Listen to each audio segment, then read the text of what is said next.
It's 97.3 The Fan. Good morning to you. It's TGI MFF here on the Ben and Woods program. It's nice to be with you. A little out of sorts. We'll explain why in a moment. I'm flustered right now. My pits are just dripping sweat right now. It's a great visual for people to start their morning as they sit down to an omelet to think about my sweaty pits. Happy Friday. Yeah, I'm Stephen Woods. I go by Woodsy. I have my entire life. Not a radio shtick name, just Woodsy. Paul Reindl, Paulie, the original Italian Paul, our executive producer. Here we go. This is any indication on how this day is going to go. It's not good. Not Here great. we go. Paulie is our executive producer. Handles a lot of the business behind the scenes as well. And today is a National Dive Bar Day, so it was only right that our pal Corey Stewart joins us. If a dive bar was a person, it would be Wow. our pal Corey Stewart. Good morning. Good morning to you. You love a good dive bar. Who doesn't? I love a good dive bar. I I do think too. I prefer a dive bar. I do too. I like dive bars. Where's Yeah, Ben? dive bars are cool. Where's Ben when you need him? Ben is on vacation. He's currently probably just now getting up, getting the clan ready, and heading out to Santa Barbara, about an hour one direction of Santa Barbara. I can't remember if he said where. He said he's about an hour from Santa Barbara proper. So out in the country, Mhm. he's going to do some horseback riding, some shuffleboard, probably have some cocktails, eat really delicious food. It's fantastic. Good for him. He deserves it. He hasn't had a vacation in 2.5 weeks. So why wouldn't you take another one? The other thing that I love about Ben, and by love, I mean absolutely despise, is the timing of his vacations. They're always bad. They're never good. They're always bad. It's like, Padres don't play. I'm gonna take off. I'll see you guys later. Good luck. It's just like, bro, if we had a game last night, we're not stressed at all. Not in the slightest. We're going to come in here. We're going to break down every pitch. We're probably going to over break it down. And, but it's always bad timing when he goes. I mean, I love him. I miss him already. I'm glad you're here, Corey. Thank you. Corey texted me last night. He goes, hey, man, you can totally say no. But do you mind if I cruise in tomorrow? I figured I go, yeah, bring material. If you bring material, the floor is yours. I did help out with that a little bit. You did, and oh my Tease. God, you guys! All right, so just the breakdown of how it usually works. I'll tell you. Yesterday was just one of those. After I got out of here, it was just it's not a rough day. It was just a day, man. Like where things. I talked to a good friend of mine yesterday, who I would consider him a mentor, and he is having a very difficult time. He's 50 years old, 51. And he was my mentor in the radio business when I was in sales. And the dude's just having a tough time. He's got a new gig. He doesn't like it.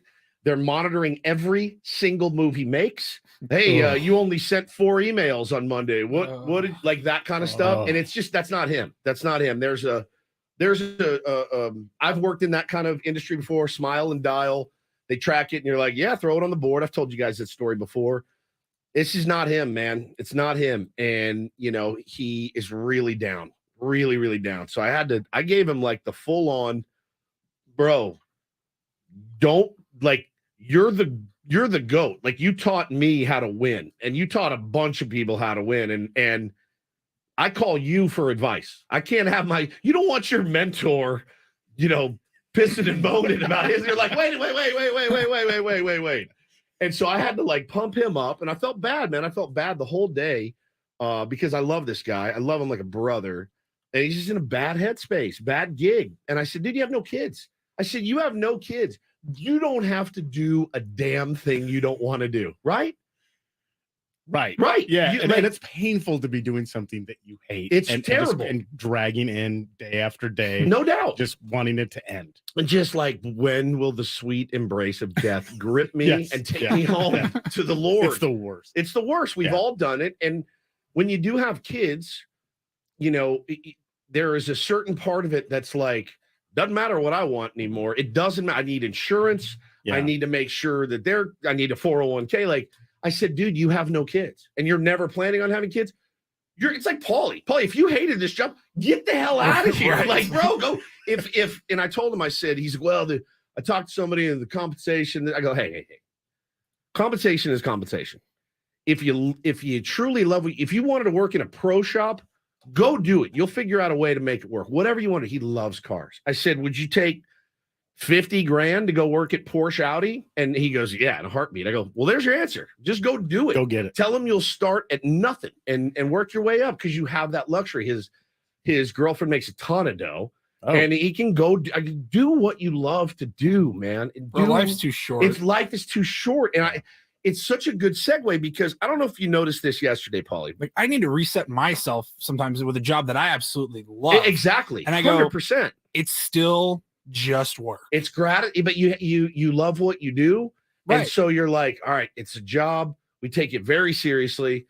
You probably won't know that if you listen to the entirety of the 4-hour show today. I'll say especially this, today. We're a touch unprepared. Let's revisit this at 9:05. There's a reason, but it was that my kids were just kids. They were 5 and 2-year-old.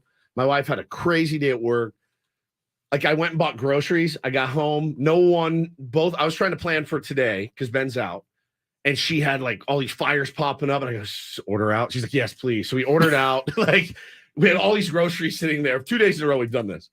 And I go, it's just one of those days where everything got away from you. So dude, I'm the worst at wanting to order out after you buy groceries. You're like, oh God, this looks good, but I don't feel like cooking it. Kitchen is stocked. And you're like, I'm not going to cook. What is it about that? So then what's the deal? What's the deal? When the kids go to bed, I'm out of gas. I was in the toilet.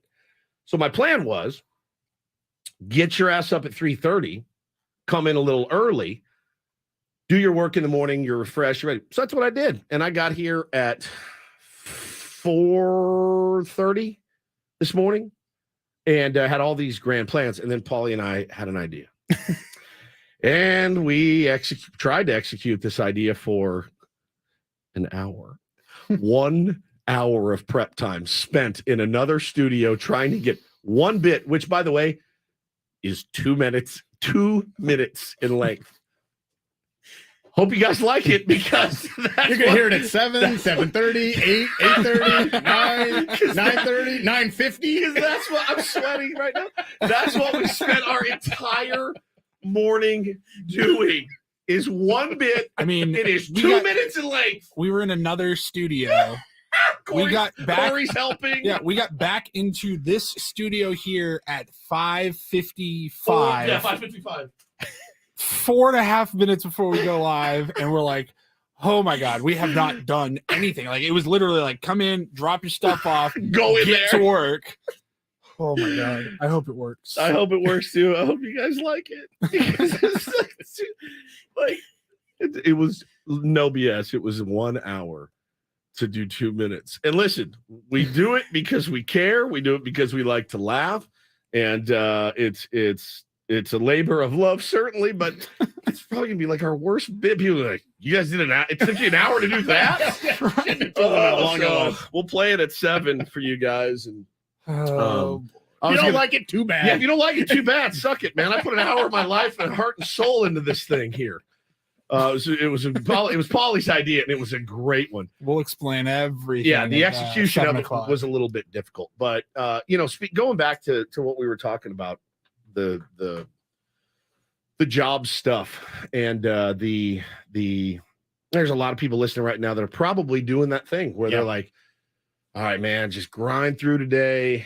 And I don't want to come on the air and be like, hey, man, like you should do part of me is like, you should do what you love. Right. But you also, if you have a family, you have to suck it up sometimes. You have to do things you don't want to do necessarily. Oh, we've all worked those jobs. Oh yeah. 100%. You might be working that job right now, but if you're not working it right now, you've worked it in the past. So I don't know if you noticed this, Paulie. We're in the studio yesterday in the back studio, and we're cutting our promo. Mm-hmm. And you were sitting down and I was standing behind you. And we cut the promo and I go, all right, buddy, I'll see you later. I walked out. Well, the reason I walked out is because my eyes were filled with tears. And the reason that they were is because I got a text from my wife yesterday. And what had happened was, and we figured it out this morning about when it came from. And I want to share this with our audience because I think it's important. And this isn't bragging or anything like this. There is hope. Like there's hope. Things can get better. That's basically the message of this. I didn't even tell you yesterday because I walked out. My eyes were filled with tears.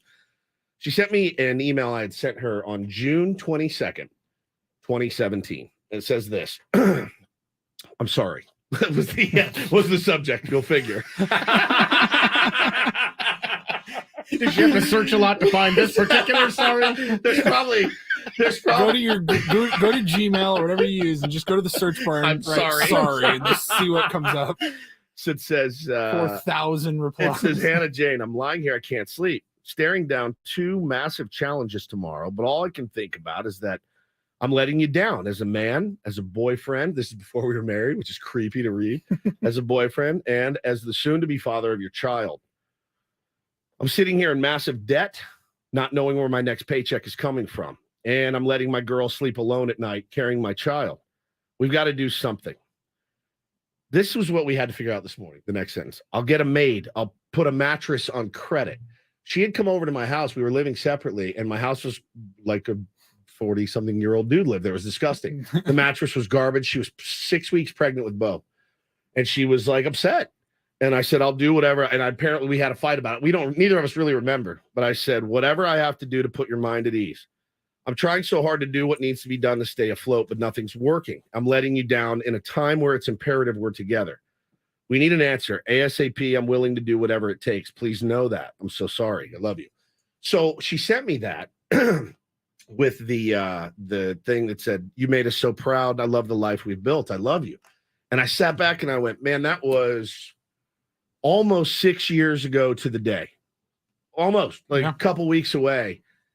And I was filled with immense gratitude for our audience. Obviously, anybody can get a shot to do what they love to do, but without our people that listen and tune in and share the show and listen every day and make it a point to listen and tweet and even the ones that hate us, right? They still listen, so I appreciate it. And Paulie, of course, and Benjamin.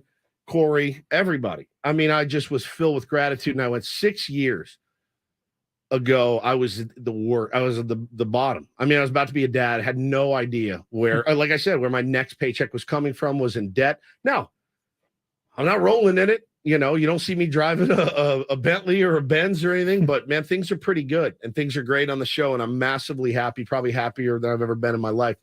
There is so much hope out there. So if you're listening, that's why I wanted to share it, because like with my buddy yesterday, like I know it's going to work out for him. I know it's going to. He's too good not to. And so that's just kind of the message for today from me. I don't want to do like a testimony or anything. I've lived through that. I don't want to live through that again. I am glad you brought that up though, because I like looking back like that. Yeah, I can't do it though at my house, because honestly, like there are parts of my life that make my wife so sad that she wasn't like a part of it yet. Of course. She's like, I don't want to hear about you living by yourself and grinding, working 3 different jobs. She's like, let's just worry about now and moving forward, like now that we found each other. But it is fun to look back and say, well, it's fun if things are going well. It's fun to look back and go, man, we've really accomplished a lot in the last 6 years. And again, that was not meant to like brag. I'm just so happy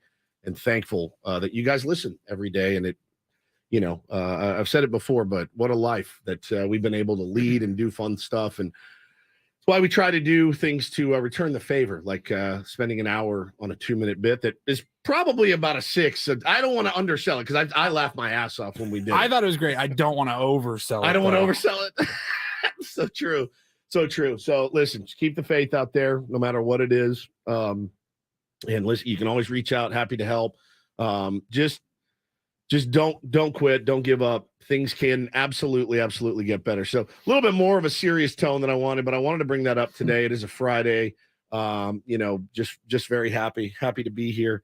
And so coming up next, it's your ditty, Paulie. Is that right? Yes, Yeah, sir. songs that are disturbing and creepy that you really didn't know. You didn't know they were really disturbing and creepy. Backstory, yeah. And you just kind of nodded your head along to the beat. So we'll do that next. We got our pal Casey Stern. We'll do the battle of the way mid, the Mets and Padres, identical records. We'll talk to Casey. He's a Met guy, but don't hold that against him because he's like the best dude ever. He's our Met guy. He's our Met guy.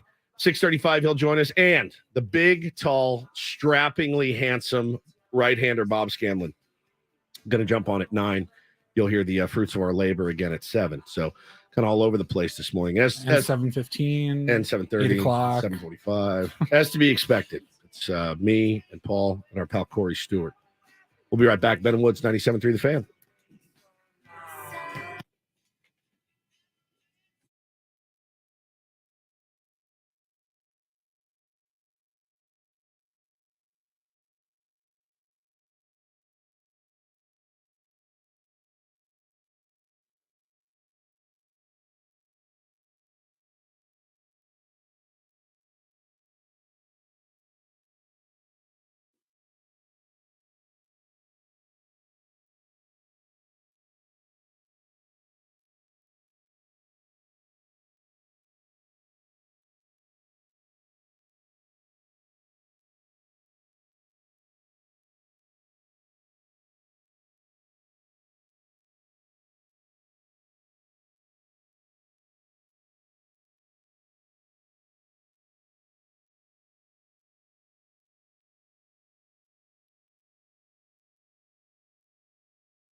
I'm looking at the lyrics. Oh, Yeah. Wow. Yeah. Now, welcome back. Benham Woods 97.3 The Fan. It's our daily ditty. We pick a song, we talk about it. Very original idea.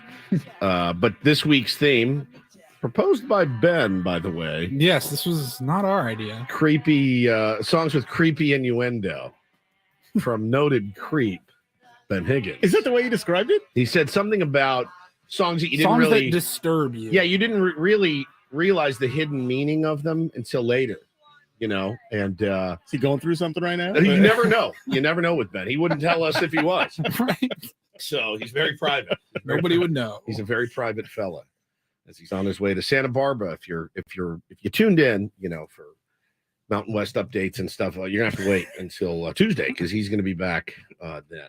He's not even gonna be here on Monday. He's gonna be here on Tuesday. There's a few of you out there right now that are just seething. They're so mad. They're like, "Oh, good, Woods is in and Paul, perfect." I've noticed because I get lumped in with you. Yeah, a lot. more than Ben. Rightly so. Right, I think so. But it's Woods sucks and Paul sucks too. Yeah. Trust me, Ben it's out there. Ben has integrity. Ben knows this. He's a Ben- journalist. He's a journalist. Yeah. It's part of why this show works. But I can't worry about it. I can't. I do let things like that get to me every now and then. A guy got me yesterday real good in the chat. He said something. We'll get to Blondie in a second, but he said, because now I'm gonna spin out. What did he say? He goes, Woods getting off Twitter. So we were talking about Threads. We all joined Threads through Instagram. Right. And he goes, Twitter's not the problem. Woods is the problem. He's going to block you on Threads the minute you disagree with one of his takes. And I wrote him back in the chat. I go, MFer, I've been on that Bird app arguing for 14 years. 14 years of constant 15-hour-a-day, 16-hour-a-day debate. I've let you in. We've had some heated conversations. We've had some normal. We've had some funny. I said, brother, once it got in the way of my parenting, when I'm snapping at my kids about I'm arguing with a faceless guy, I go, it's too much. It's like, this isn't to diminish like somebody that has a drinking problem, but if somebody said, hey man, my drinking's just got in my way of being a good person and a good parent. Thinking about making some changes, cutting it out of my life. And somebody goes, oh, you're soft. You're soft. Alcohol's not the problem. You're the problem. That's exactly what he said. And I go, okay, I hope you have a good day, man. Honestly. So, by the way, I had Threads up last night for about 10 minutes, posted a video, and walked away. It's been great. It really has. It's been our other buddy, Chill Myers, John Hoover, just had his third baby. He's like, I can't keep that app on my phone anymore. I got 3 kids now that I gotta worry about. It just was such a time suck and turned me into a bad guy. And it wasn't you guys really.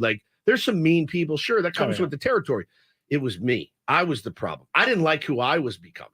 Honestly, that's the main reason. And it was just killing my day. So that's where it comes from that. But to bring it back to Paulie's story, I never realized Paulie because, and I think, don't ring the bell on me, but I think because it comes from a woman, we're like, oh yeah, you're going to find me? You're going to get me? That sounds good to me. Right. Where do I sign up for that? Well, it's Blondie on top of that. It's Blondie. It's Debbie Harry. You're like, okay. I'll literally text you my address. Please come here. Please find me. Please get me. Please meet me. Whatever one day, you gotta do. One day, maybe next week. How about today? I'm dropping a pen. It says, I will drive past your house, and if the lights are all down, I'll see who's around. Come on in. Come on in. Now, if a man writes this, it's the most creepy thing that I've ever seen. It says, I'll walk down the mall, stand over by the wall where I can see it all. Find out who you call, lead you to the supermarket checkout, some specials and rat food. Get lost in the crowd. See, I like a little bit of crazy. I do. I like a little bit of crazy. We all do. We have to have it. You have it. You're married to it, Corey. A little bit. I'm married to it. Paulie's married to it. So, I mean, that's kind of what we like. By the way, so do our wives. Our wives like a little bit of it too. I mean, just a little bit. Just a little bit. Now, if I went home today and said, hey, babe, if I texted her and said, one way or another, I'm gonna find you. I'm gonna get you. She would be so repulsed by that text. Don't do this. Don't do this. Please don't do this. I'm begging you. That's a great pick, Paulie. Yeah, there's a little bit of a double standard there. That it comes from a beautiful. Then you read the lyrics and you're like, oh, this is about a stalker. She's a stalker. Like, this straight up. You uncomfortable. guys ever had a stalker? Have you? One. Where? I mean, I dated her and broke up with her, and then it went very south. Is that here or slept on Texas? my doorstep one night. Came out the next morning. wow. She was on my doorstep. You were on your way to work, and True story. did she bring like a little No. sleeping bag? Curled up in a ball on my front mat. Oh, On my kids. Wow. okay.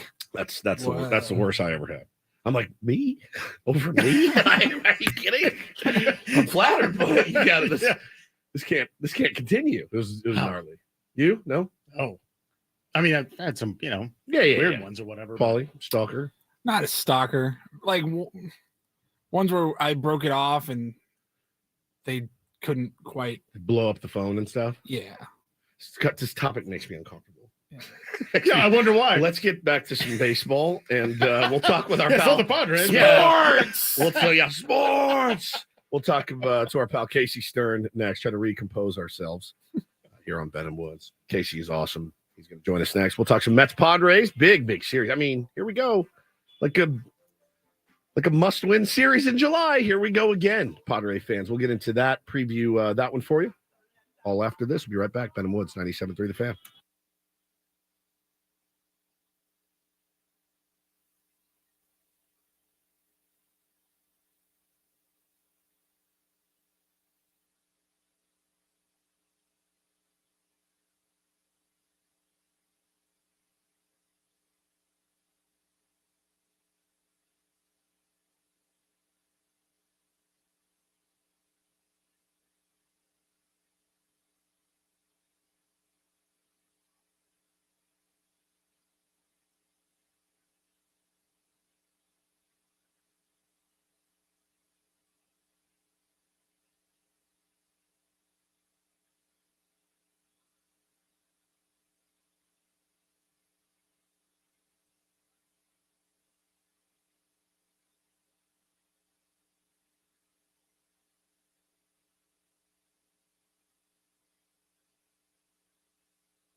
here with you on a Friday in America's finest city.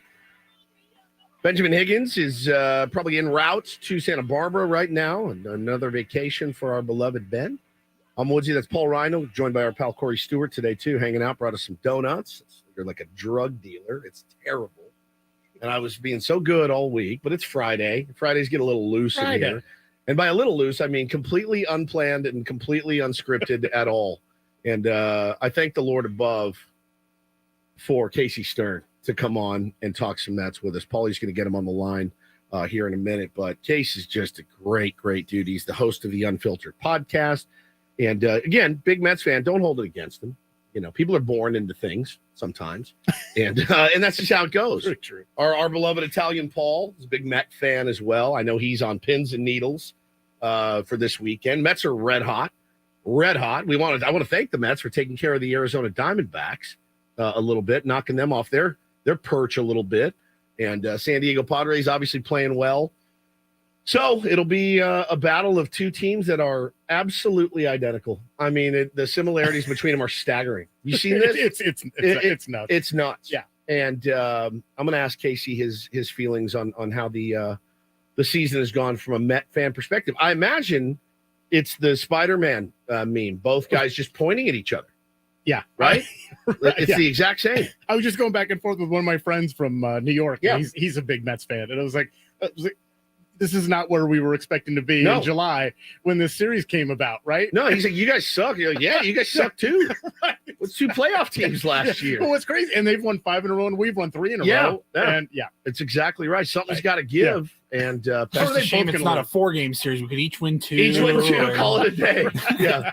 Because we're not winning 4 in a row. We know that. No. We got to keep this one. You know, you want to keep it fair, but there will be a victor in this series. Somebody's going to come away a lot has to happier win than the other. And you know, I don't want to get into major predictions or platitudes. Somebody in the chat said, "Hey, man, I love that it should be pretty intense." He said, "But you know, loser of this series doesn't make the playoffs." And I said, "Well, yeah, sounds great to say on sports radio." Sounds really good. Yeah. It's the kind of things that people say. If you don't win this series, you will not make the playoffs. I said it first. I am bleeping brilliant. So you don't know that's the case. You just don't know. You don't know. So is Case on the line? All right. Joining us on the premier Chevrolet of Carlsbad fan hotline, host of the Unfiltered podcast. Yeah. We'll just we'll worry about traffic later. All right, we'll do traffic later. Yeah, we always do. I always forget traffic is standard. Casey Stern Casey is here. Joins the program. Good morning, Case.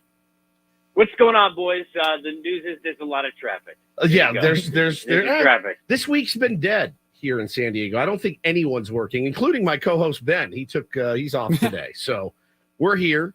You're here, and let's talk some baseball. Case, as a Met fan. You know, I just mentioned the Spider-Man meme, the two pointing at each other. It works very well for our two teams this season. Yeah, you know, it's amazing. Identical records coming into this series. Mets come in 5 games in a row. Sweep of the Diamondbacks. Padres come in off the sweep. They get 3 wins in a row, and both teams came in with such high expectations, and a lot of people probably would have guys picked this to be the National League Championship Series preview, not necessarily the situation it is now, which, to be fair, one of these teams is going to go into the break likely feeling great and thinking that, hey, look, the rest of the league's on alert. All of a sudden, we're going to live up to expectations. And the other is going to be thinking, okay, after another setback, maybe we sell. That's how important kind of these 3 games become, even though they're only 3 out of 162 heading into this All-Star break. You're definitely right. I mean, I was just talking about, there was a guy in our YouTube chat this morning that essentially said, hey, man, the loser of this series doesn't make the playoffs. And I said, well, I think it's a little early for that. That being said, though, you do mention the trade deadline, and it is mere weeks away, and everyone's going to be on high alert. Again, the similarities staggering, you guys, especially when it comes to the offense. Padres 726 OPS as a team. The Mets 728. Mets have hit 112 bombs. The Padres 105. Mets slugging 408. Padres 401. Now, where we have a little bit of an edge so far has been pitching. Padres have pitched a lot better, but the offense, just has not been, Casey, what we thought it was going to be. when you go to the Mets and you look at it, it's a pitching problem, isn't it? Yes, without a doubt, pitching.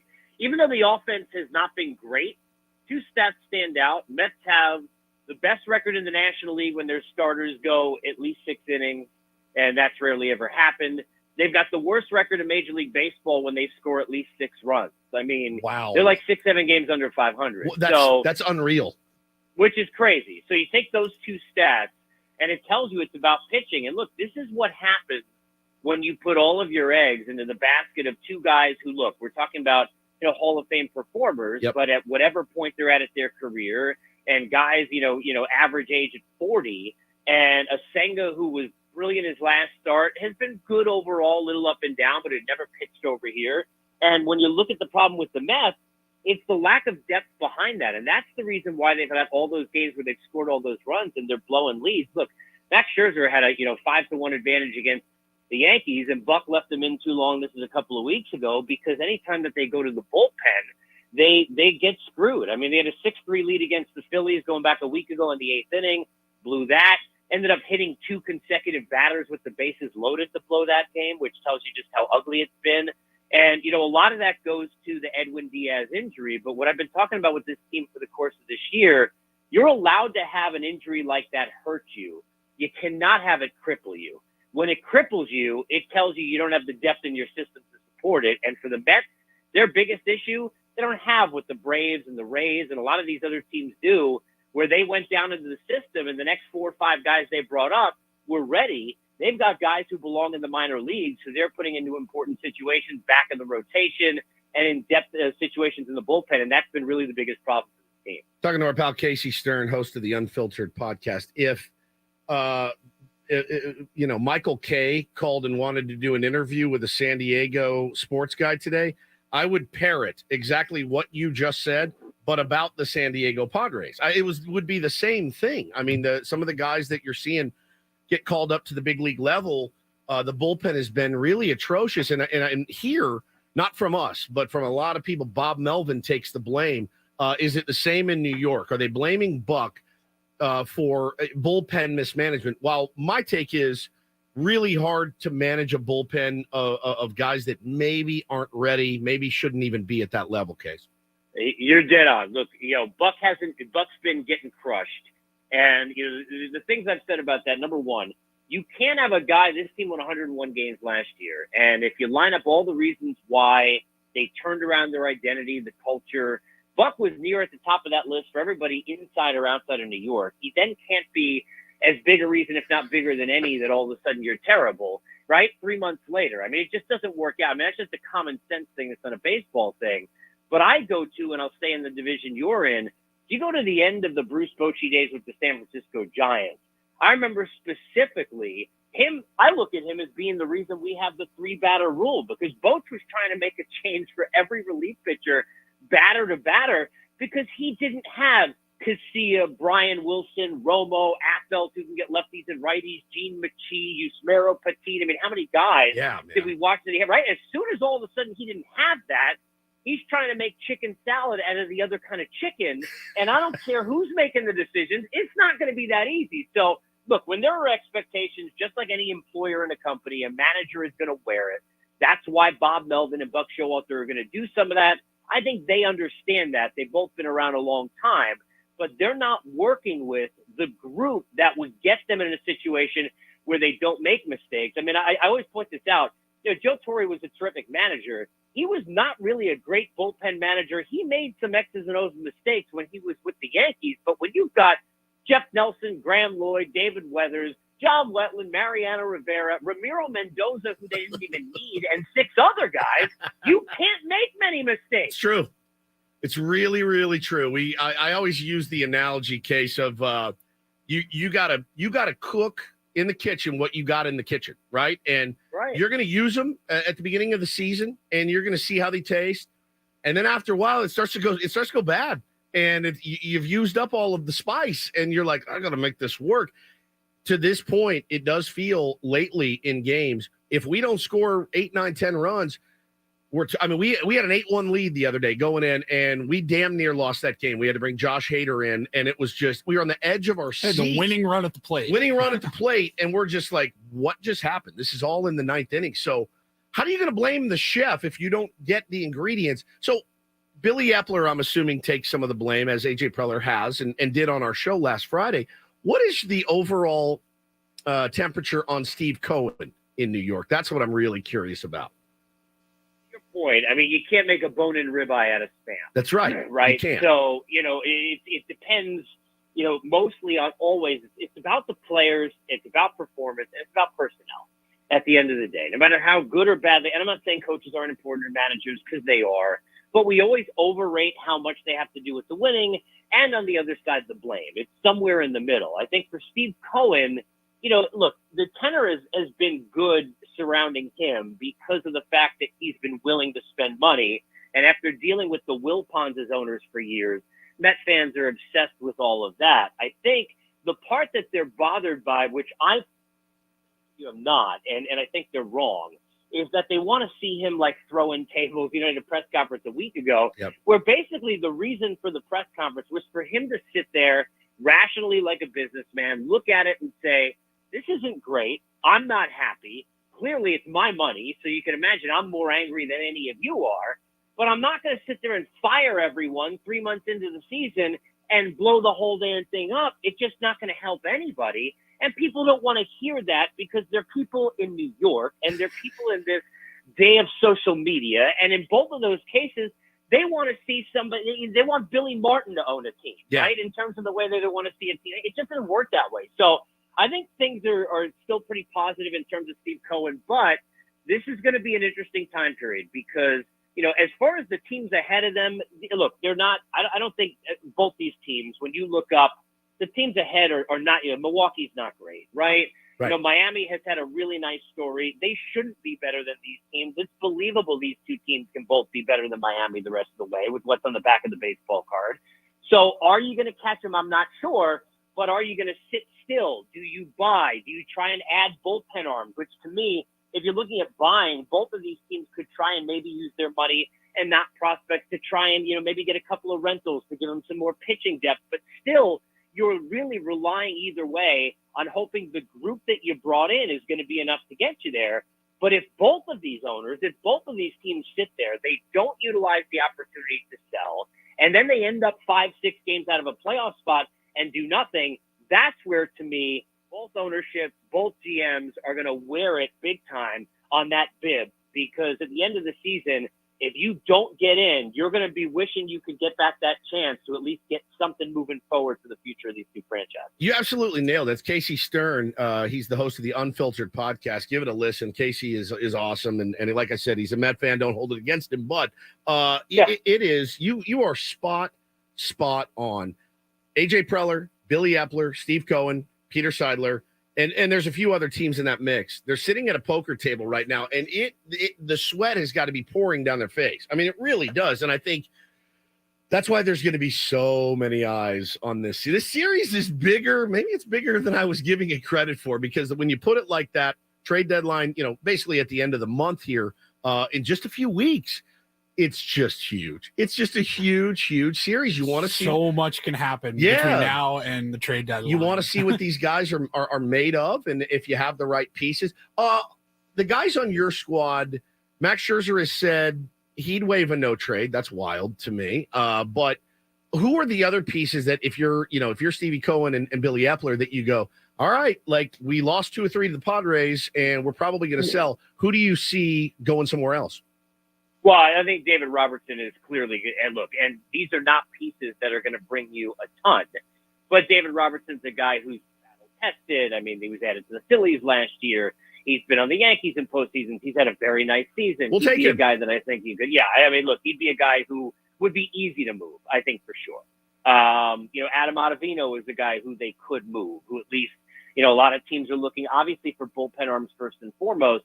Beyond that, and outside of Scherzer, then it gets interesting because it's names that you're not really going to go to. I mean, I'm not talking about Lindor because they're not moving that contract, clearly, even though 5-hit game and 2 triples and a homer yesterday. And for all that Lindor hasn't done, he's in first of all shortstops in the bigs in a lot of categories. You would think he's got 7 runs driven in the way he's getting treated right now after this season. But I think the Pete Alonso thing is interesting because they haven't locked him up long-term left. He doesn't have a tremendous amount left on his contract.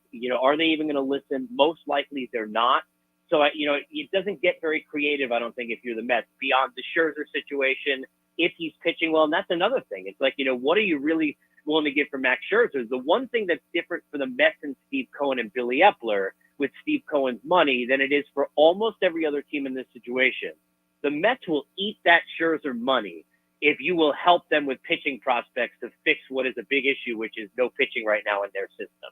So whereas most teams are never going to be able to pull off a deal for a Scherzer or a Verlander because of how much money's coming with them, Steve Cohen's got that one bank account where he can go eat all those millions. And seriously, he can eat all that money if you're willing to go give prospects that he thinks could help the team. So it'll be interesting. If you ask me, I think it's, as long as the Mets are within striking distance, they're probably not going to sell because Steve Cohen's going to sit there and say, you know what, if we don't do anything at the end of the year, I'll just wear it and spend more money.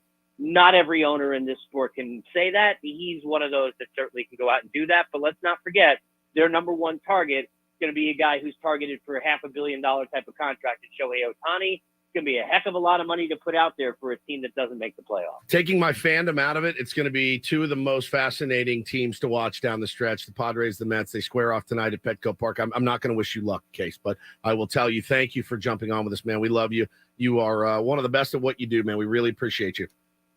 Boys, anytime. I wish you a great weekend with no traffic. Enjoy. Oh, yeah, that's not happening, man. That's Casey Stern. Joined us on the Premier Chevrolet of Carlsbad Fan Hotline. Save money the right way with Premier Chevrolet of Carlsbad. Visit them today in the Carlsbad Auto Mall. Chevrolet, find new roads. Now traffic. From the Premier Cadillac of Carlsbad Traffic Center, part of the Premier Auto family, here's Kelly Danick. Traffic is sponsored by the San Diego County Sheriff's Department. Got a crash on the southbound side of the 163 right before Claremont Municipal Boulevard. Couple cars involved. One could be on its side there. It's got the slow lane blocked. In the North County, getting reports of a stalled vehicle that is blocking the left lane of Los Postos on-ramp to westbound 78. The Big O Tires Clear Ride, southbound 15 out of Escondido all the way down to Mission Valley. The San Diego County Sheriff's Department is working hard to keep San Diego safe and is now hiring. The Sheriff's Department offers rewarding careers with growth and has an opportunity for anyone with integrity that wants to make a difference. Go to joinsdsheriff.net to learn more. That's joinsdsheriff.net. I'm Kelly Danick with Ben & Woods, San Diego's #1 sports station, 97.3 The Fan. I absolutely love Casey Stern. Certainly appreciate him jumping on with us this morning. And Good dude. He's a really good dude. And the similarities are just they're staggering. More than I thought. I know that really. I mentioned the pitching. Padres are 5th in team ERA. The Mets are 18th. Average against, Padres are tied for 4th with a 237 average against. The Mets are 247. That .10 brings you down to 18th, though. So that's kind of closer than it seems. Yeah, man, they're red hot. It's so weird. I really thank them for going in and sweeping the Diamondbacks.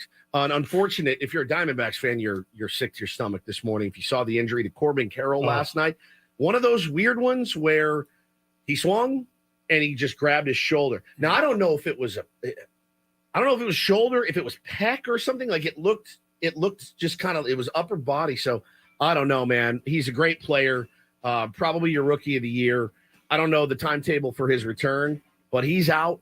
So that's going to be tough for them. It's going to be tough for them to overcome. But we'll get into more baseball. We spent an hour on doing this bit this morning. God. I'm sweating. Still. Hope you guys like it. It's coming up next. This is the hour-long bit. Ben & Woods.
Happy Friday, my friends. Ben and Woods, 97.3. The Fan. Great to be here with you. I'm Woodsy. To my right is my beloved Paul Reindl. Guy worked his ass off this morning, and you're about to hear the fruits of his labor. To my left, Corey Stewart. Our beloved Corey Stewart. Very handsome today. Good morning. Very handsome. Thank you very much. I brought you back your jug of you had made some back in September of last year. I was sitting at the table with my son, Bo. Taylor was asleep. My wife was in Colorado, I believe, on a girls' trip. And I had the kids, and it was great. Sitting at the table watching Padres baseball. Bo and I are eating crunch berries, and all of a sudden I hear, it's like 8 at night. I hear on the front door, and I go, what in the world? Who in the hell? About to grab my pistol. Like, I was nervous, dude. I was like, what is happening? No one ever knocks on my door. I go, oh, God. And I look out, and I see this absolute deviant standing on my front porch with this big, giant carafe of sangria, homemade sangria, and I start dying laughing.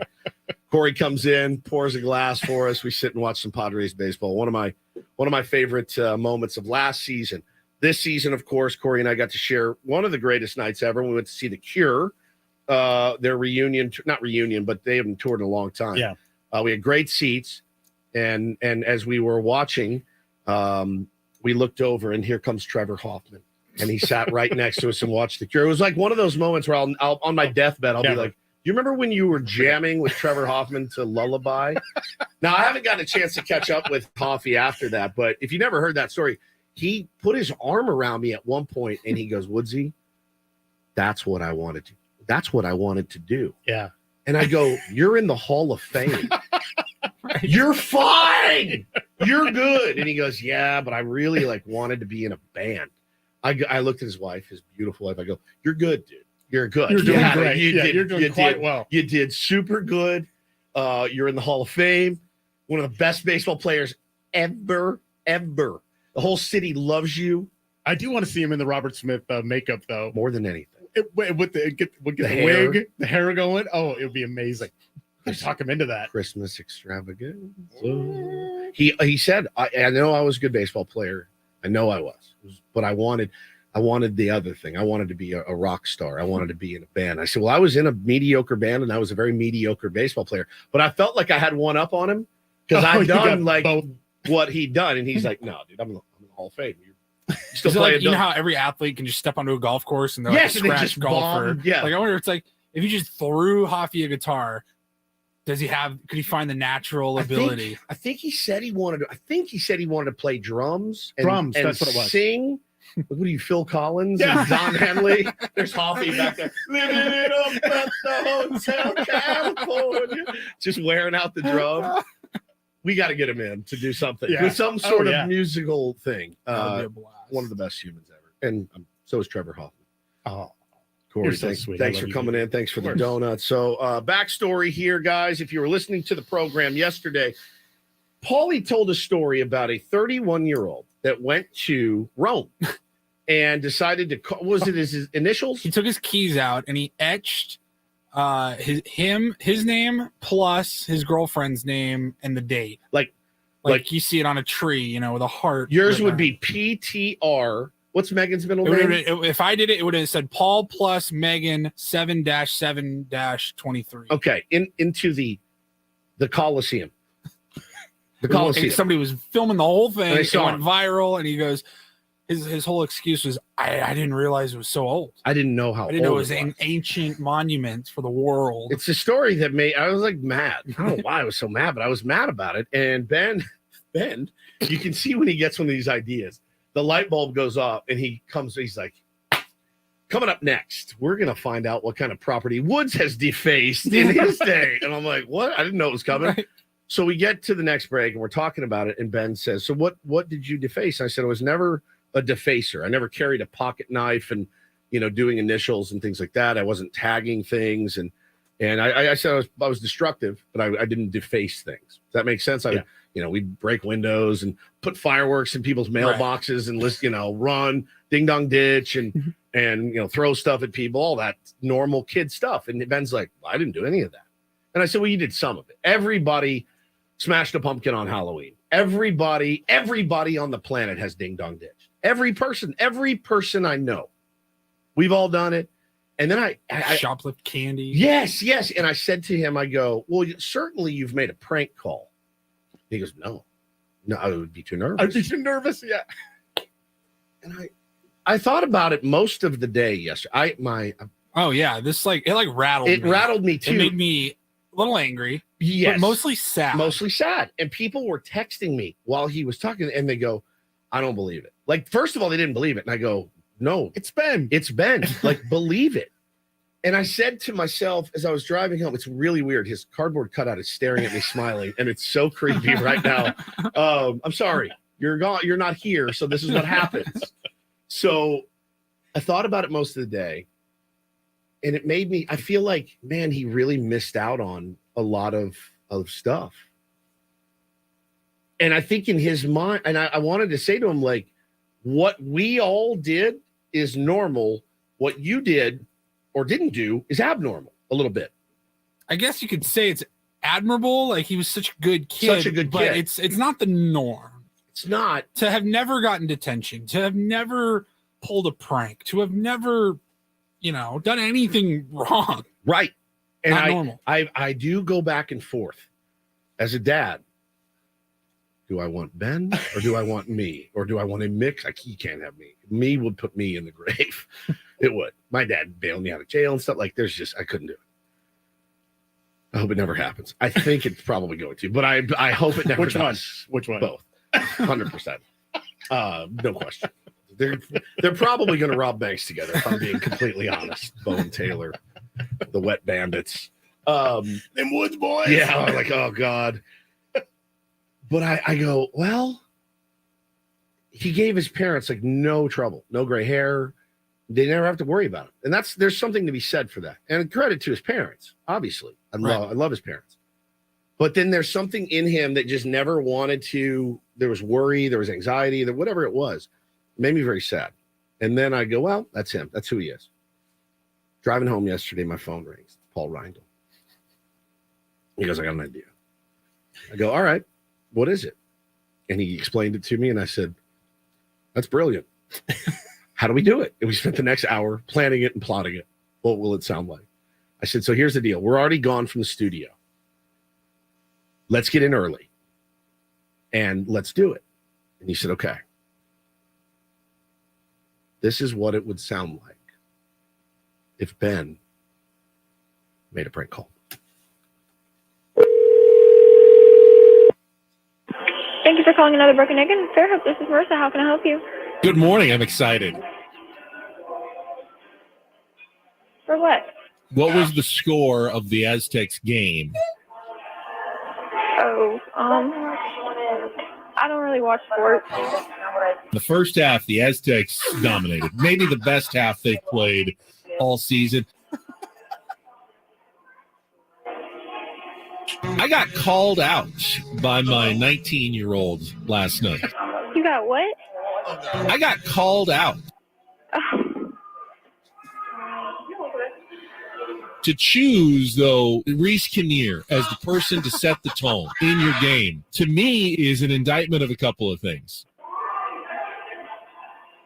I'm sorry, I don't follow. How is it hanging? I like good, firm banana. What? The Lakers shot 57% as a team and still lost that game.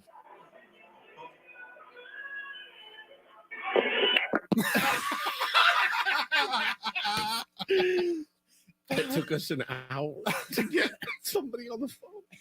Like the Lakers was what put her over. And I'm telling you, I'm done now. The idea that Ben would not know how to prank, and his prank is, we should Ben. talk Aztec. All right, Ben, just say, is your refrigerator running? He goes, you catch the Aztec game last night. Yeah. Did you see 57% was shot by the Lakers last night, and they still lost. So we did, I don't know, a dozen calls, and people would hang up almost immediately. Hey, how's it going? And Hang up. Calling all over the country. It's 5:48, and we're starting at 6. We've done no prep work. we have not. I haven't even open my laptop. I put everything down and we went straight to the studio, started working on it, and go, oh God, we're on the air in like 9 minutes. And finally we got one. And Thank you for calling another Broken Egg and Fairhope. This is Marissa. How can I help you? let's do it all. Good morning. I'm excited. For what? What was the score of the Aztecs game? Oh, I don't really watch sports. The first half, the Aztecs dominated. Maybe the best half they've played all season. I got called out by my 19-year-old last night. You got what? I got called out. Oh. To choose, though, Reese Kinnear as the person to set the tone in your game, to me, is an indictment of a couple of things. I'm sorry, I don't follow. I'm so sorry. How is it hanging? Marissa, I'm so sorry. I like good, firm banana. The Lakers shot 57% as a team and still lost that game. Put her over the edge. That's it. She's out. She's Okay. out. Now. It's just like your audience, by the way. What? As soon as he brings up the Lakers. Oh, yeah.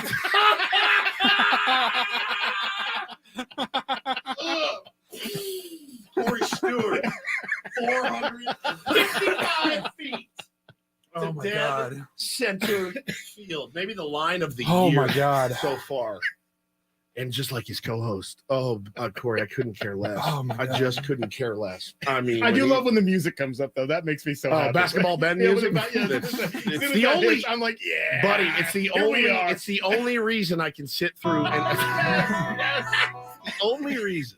Now, Oh God. before the woke mob comes for me and Paul's head, I will tell you, I called Marissa back. I told her the deal, and I apologized. We did. And I told her. So my co-host never made a prank call, and he's on vacation. He's a 47-year-old 47-year-old man. He's never made a prank call. We used a soundboard of his voice to prank you, and I said, "I'm so sorry. Do you mind if we run that?" And she started dying laughing, and she goes, "I was so confused." And I said, "I'm so very, very sorry." Good morning. I'm excited. About what? For what? That's for What was the score of the Aztecs game? Holly, I love it. I was so nervous to play it. Now I love it so much. I really do. It makes so much sense if you know Ben. He wouldn't know what to do. No. You just go, sports. And I Sports! decided something yesterday too, and I hope he's not listening. He needs to be pranked more. I mean, he just needs. If he's not gonna do the pranks, then he needs to be pranked more. Well, I'll tell you right now, I want to stay till about 2:00 this afternoon after the show. Do and about just 100 of do- them. Yeah, Monday's show will just be nothing but Ben's crank I'll give you calls. $500 cash if you did that. If you set up 20 calls, I'll give you $500 cash because he's out Monday as well. And he's going to be out Monday as well. Now we'll have 3 games. Monday is the day if we mess around, people are they'll slit our throats. Today, there's no game last night. I mean, we're going to talk about whatever, and we'll assess, where the Padres are. But what a perfect day to do that. Sometimes the content gods smile upon you. I can't tell you really how many people in like bagel shops in New York, we call diners, we call donut shops, the Waffle House, and you'd get Mississippi. Yeah, you'd get one person that would go, "Hello," and you'd play the first clip, and they go, "Click," and we're like, "Mother F!" And I'm throwing chairs around there. I'm like, "We're gonna run out of time," and We just need one. I just need one. I need like 3 responses to the call, and then we're good. But Marissa, what's the name of that place? Another Broken Egg Cafe Another Broken. in Fairhope, Alabama. Fairhope, Alabama. So if you ever find yourself there, Go ask for Marissa. yes, She'll take good care of a you. lovely girl. And give her a good Oh, fat that's- tip. Yes. Man, I love that. We'll definitely bring it back. We can just replay that whole segment we just did. Actually, put our feet up later, maybe 9:30. If you missed it, you're gonna hear it again. Really, really great stuff, Paulie. Phenomenal idea, phenomenal execution. I was just there for moral support. Really, that was a Paul Reindl exclusive joint right there. Great idea. Hey, what do you guys want to do next? You want to do? Don't do this because I really don't. I'm being honest with you. I don't want to do this. I don't want to do. Don't do this. That's a lot of don'ts and do's. Okay, but I don't really want to do it. I got an idea. We actually yesterday too. It's kind of we got 3 games left to go before the All-Star break. I told Paulie after the show. I said, in the interest of having some fun on a Friday, let's go back and pull some stuff from the first half of the season, right? Some stuff that has tickled our fancy, made us laugh. Let's try to entertain some people on a Friday. Probably a great idea. As a show, some of our favorite moments. First half. We'll do the Padres. Oh yeah, first half. Maybe do some grades. Oh God, I'm not doing it. I pass. Who's on your Mount Rushmore of Padres? Ben's gonna come in on Tuesday. You guys want to do some a report card? He is ready to do that report card so bad on Tuesday after the 3-game set. He is going to be ready to do a report card, and we'll let him. All-Star break. That's what you got to do. Yeah, that's what you got to do. You have to do it. Because we're the only idiots that didn't take next week off. Yeah, in the world, in sports radio. But we're going to use it as a challenge. We're going to challenge ourselves. Ben and Wood's summer break is coming next week. We will be here, but I did want to come back with how we started the season. Do you remember? Well, it was your fault. You remember Hope? Is that what you're saying? You remember Hope, but you got me a little tipsy on opening day, Corey Stewart, and I had to work the next day. That's right. And I maybe I'm a prophet. Maybe I'm a psychic. But there was something about that performance on opening night didn't sit well with me. If you forgot about this audio, don't miss it. It made me laugh so hard yesterday. This was day one. Coming up next on Ben and Woods 97.3 The Fan.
do this. It's time for Don't Do This. What were you thinking? 3 stories from the world of sports that make us all shake our heads. Eject. There it is. Oops. Yes. Dun, dun, dun, Much better. Much better. It just fired automatically. Sorry. Welcome back. That was abrupt and weird, but that's how we roll on a Friday when Ben is on vacation. Gotta forget that stuff's all set. It's all set in stone. Good morning. It's Ben at Woods on 97.3 The Fan. Ben in Santa Barbara. This was kind of a don't do this, the audio that we're about to play. Kind of, or maybe I was right. People really enjoyed the prank call. It's something I would like to do more of. I will say though, I did feel bad in the moment. Oh yeah, a little, and then I called back, and she was so sweet, and very, very nice. And if you don't believe me, we got that on video. I think we have to by law. I'm being honest. So it is done, Adam. Don't worry, we're not getting fined or anything like that. Marissa from the One Broken Egg, another broken egg cafe in Fairland,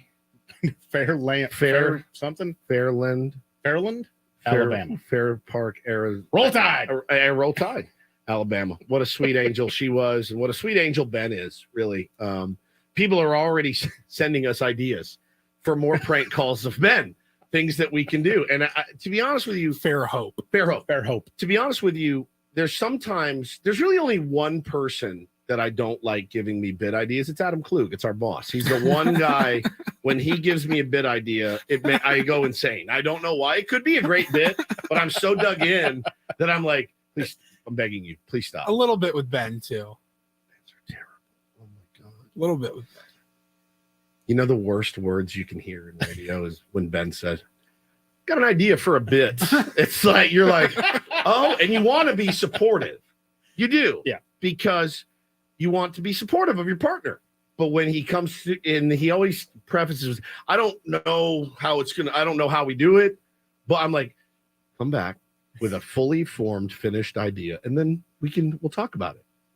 He wants you to finish it, though. He just has like a spark. Yeah. And then, because what you do is you're like, all right, let's play it out. Yes. And then he goes, oh yeah, you're right. Like I called you about the Ben prank. Well, it's 2 seconds. I go, yeah. And I know how we'll do it. But I started with, all right, I don't know how this plays out. I don't know how this sounds, but hear me out. Yeah. And we kind of workshopped it. It took 5 minutes it took 5 minutes to say this is a great idea. And it took like 3 hours of execution on the phone and in here to get it done. But it really worked out well. We didn't sleep last night, so I hope you guys enjoyed it. Yeah, exactly. It was really fantastic. But people are sending in their ideas on how to prank Ben. And I do think we've gotten a couple of good ones. I do think pranking Ben is something we should do more of. He's a good sport. I mean, he's a really good sport. He's a great sport. Really. You're right, Corey. He's not a good sport. He's a great sport. Yeah. And we love him and respect him and obviously miss him today. We'll miss him on Monday as well. But that's what happens when you go on vacation.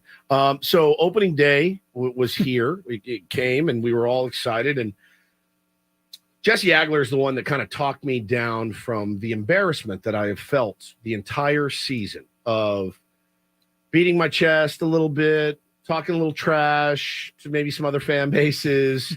You know, I think for good reason, getting excited about it. And he said, dude, Woodsy, you're not the only one. Trust me, you're not the only one. Every person at MLB Network, all of the talking heads, all the analysts, everybody said this team is going to be gangbusters coming out of the chute. And we had a great broadcast opening day. We had Jake Peavy in. It was amazing. It was so much fun down at Happy Does. I can't wait to do it again. A lot that went into that. I mean, it was supposed to be a 1:00 start. We were supposed to go 6 to 10 and just march to the stadium. Yep. Just us with a bunch of the tier ones. Yeah. And then the rain came. Remember that? It was a 6:40 start. Not even like 3:40, 5 o'clock. 6:40. So we're like, great. Now nobody's going to show up in the morning. Right? Yeah. Why would they? They packed it. Did. They place packed was it. Jammed. Jake Peavy swinging by for like 30 minutes. It was awesome. It was a great day. Well, then you've got all this time on your hands. So what do? You go to Corey Stewart's tailgate and you start drinking. That day was a special vodka. No, it was a rum punch. A rum punch. Yeah, because the weather was bad, so I didn't want to do rosé sangria. Right, that's airy and sunny. Exactly, yeah. So it was like, well, it's cloudy, it's kind of rainy. This dude makes this rum punch that tastes like gasoline with fruit in it. And it was so good. It was so very good. And I drank way too much of it, and we had to work the next day. And I got pretty hammered, for me, at least these days. I got pretty hammered, and we came in the morning. Blake Snell was not great. You know, it was kind of an excruciating watch. And this is how it sounded the morning after. Hi, good morning, everybody. It's Ben and Woods on 97.3 The Fan. Sound like that. A little bit worse for wear this morning. Long ass day. A little too much to drink. All of it. I'm frazzled as I could be right now, and then cap it off with just one of the worst opening day performances you could imagine. Really, really cool. Really, really cool way to get things started this season. Yeah, I mean, German Marquez pitched a little bit better than Blake Snell did yesterday. He had 75 pitches in the seventh. Yeah, I don't think that it was quite as disastrous as you're making it out to be. Blake had 75 pitches in the third. He struck out 9 guys in 4 1/3 innings. I thought Blake pitched he didn't walk a bunch of guys. Better than an average Blake Snell start. You know, their contact. That's not saying a lot, though, right? You know, it was not the disaster that I think you're making it out to be. If the Rockies bus breaks down and they don't show up, the Padres also win that game yesterday. Then you can't do that in baseball. We're all driving. If the Padres committed 7 errors and they walked 15 batters. How many did they walk? And how many errors? Blake Snell walked 1 or 2. He walked 1. 1, that's it? 1 surprises me. I mean, struck out 9, walked 1. Yes, you'd like to see him get deeper into the game, but he was never pitching 6-7 innings on opening day anyway. He's excruciating to watch sometimes. Excruciating. You sound like the guy driving home that shot a 94 that said, well, if I didn't 3-putt 6 times and hadn't lost 4 balls, I probably would have shot even par. Like, you're a better team than them.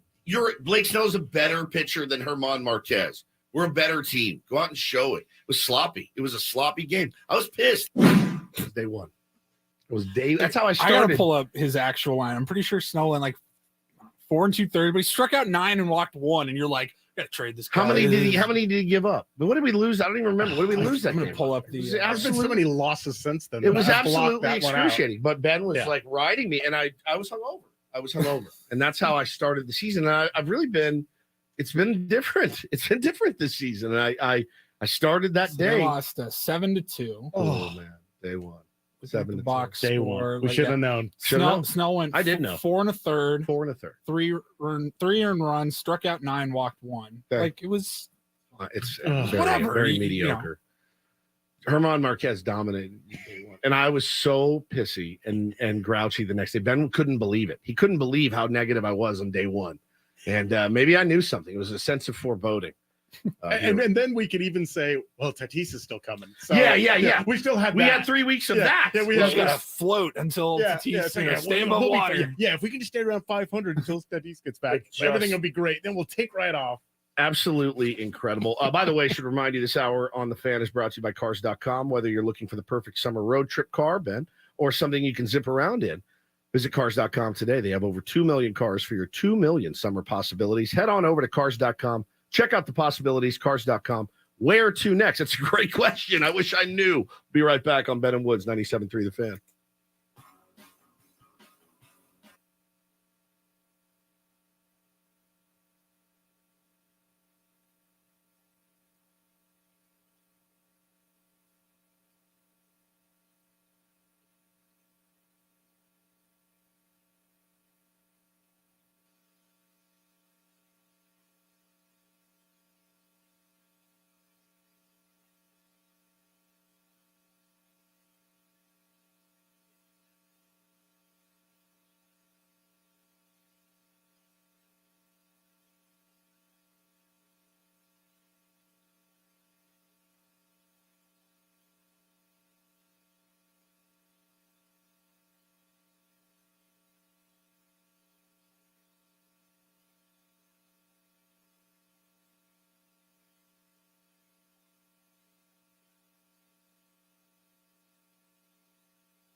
7.3 The Fan brought to you by SC Johnson Off. There's our beloved Cure, Corey, once again.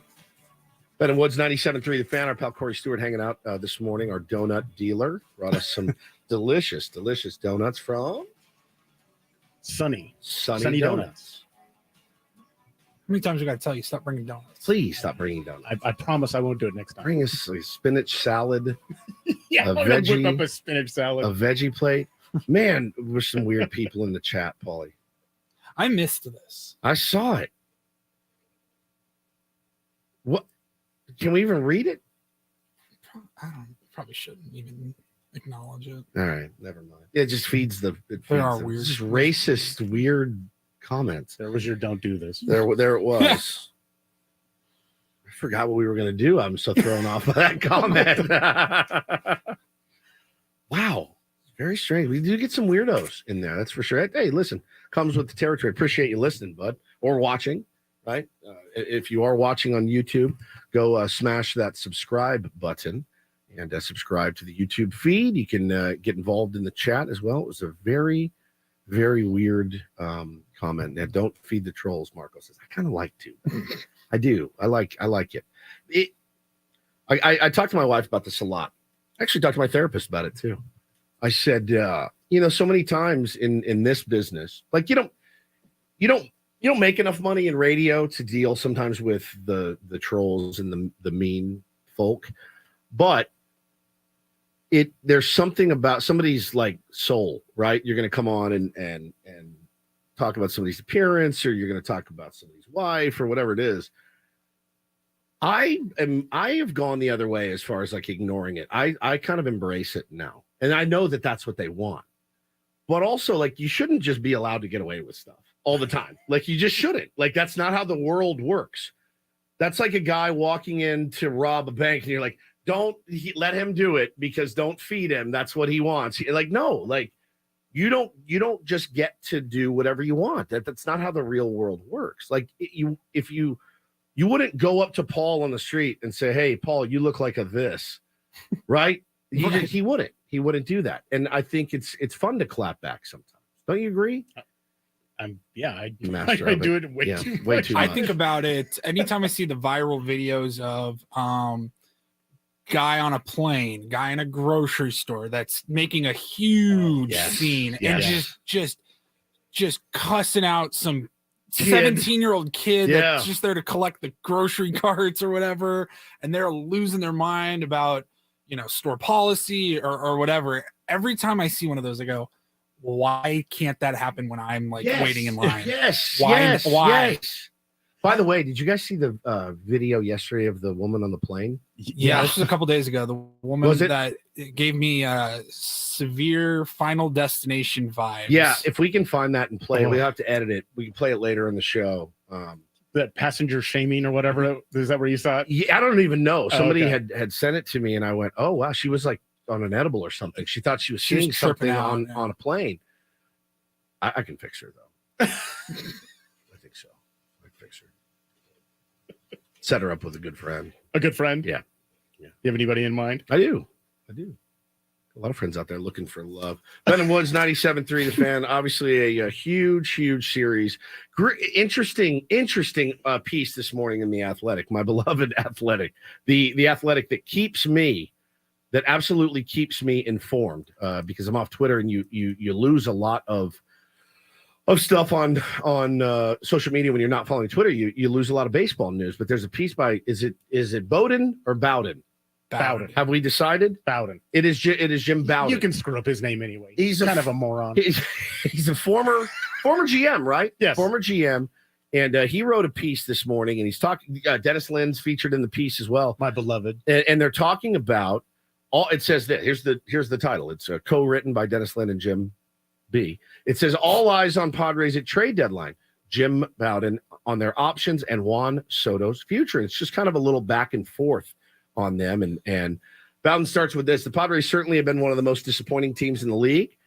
They're also just 6.5 games back in the wild card. They do have a better run differential, Ben's favorite, than 4 National League teams that as of today would make the playoffs. Okay, fine. It's not as dire as maybe we think. Hang the banner. Hang the banner.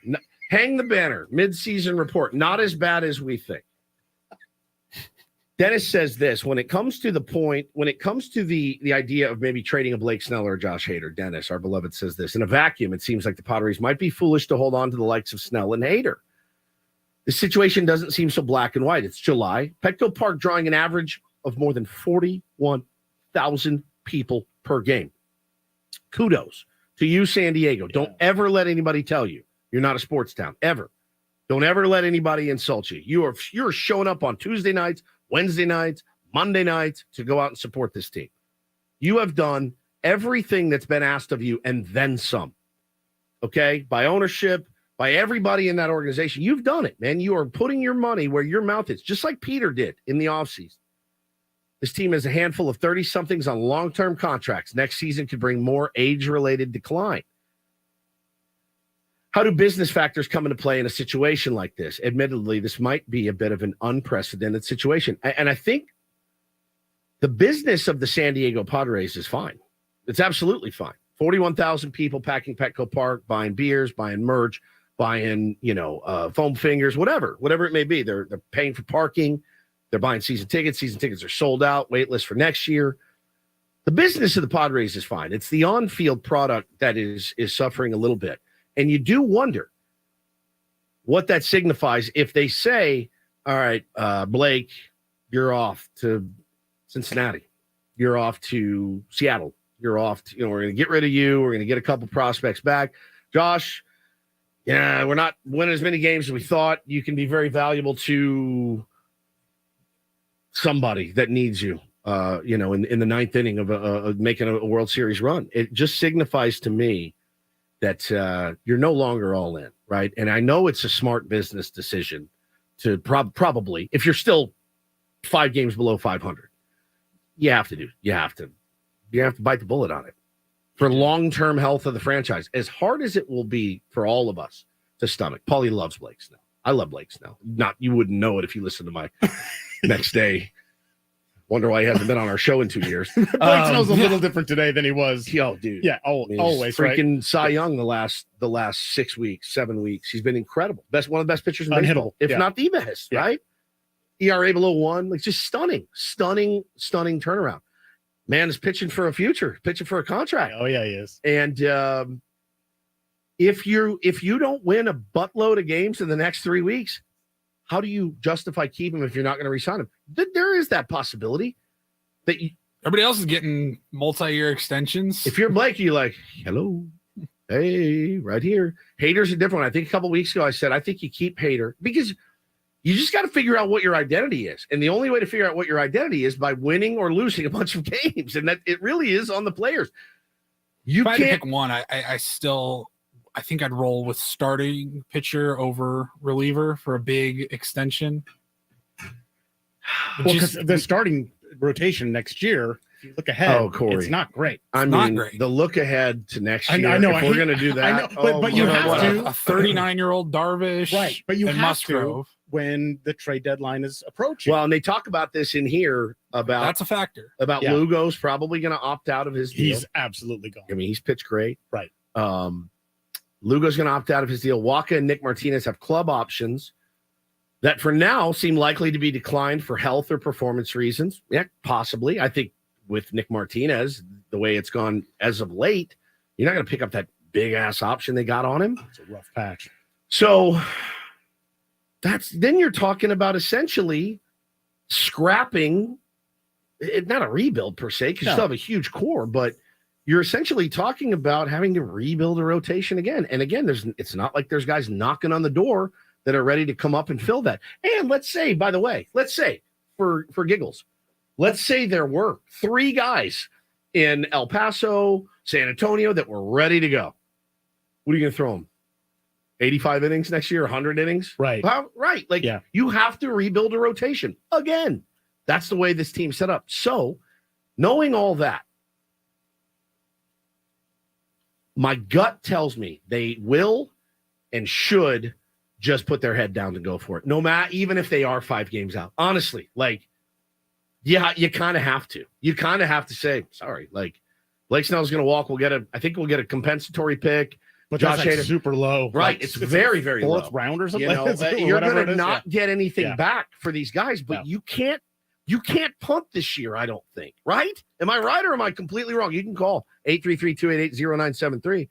You don't want to get to the point where you're like, well, we got to start thinking about next year again. And you do. It's smart business. You absolutely have to plan for the future. But we have really painted ourselves in a corner with all these losses. I mean, we have painted ourselves in a huge, huge corner with all of these early season losses. Still time to turn it around. I love that. I love the enthusiasm. I'm a little bit more of a believer than I was 5 days ago, but it's just so hard to stomach. It really is. It would be hard to stomach. Even the wins, like the Ohtani game. That should have been so great for us. It should have been like, this is amazing. We're biting our nails. Yeah, and instead, we have somebody come out that probably 8-5, shouldn't be. Yeah, that shouldn't be pitching in the majors. And then we have to have our closer come in. We were up 8-1. 8-1. We have to have our closer come out. That's embarrassing. So Bowden says this about this season, and this isn't just me. He's basically saying the same thing.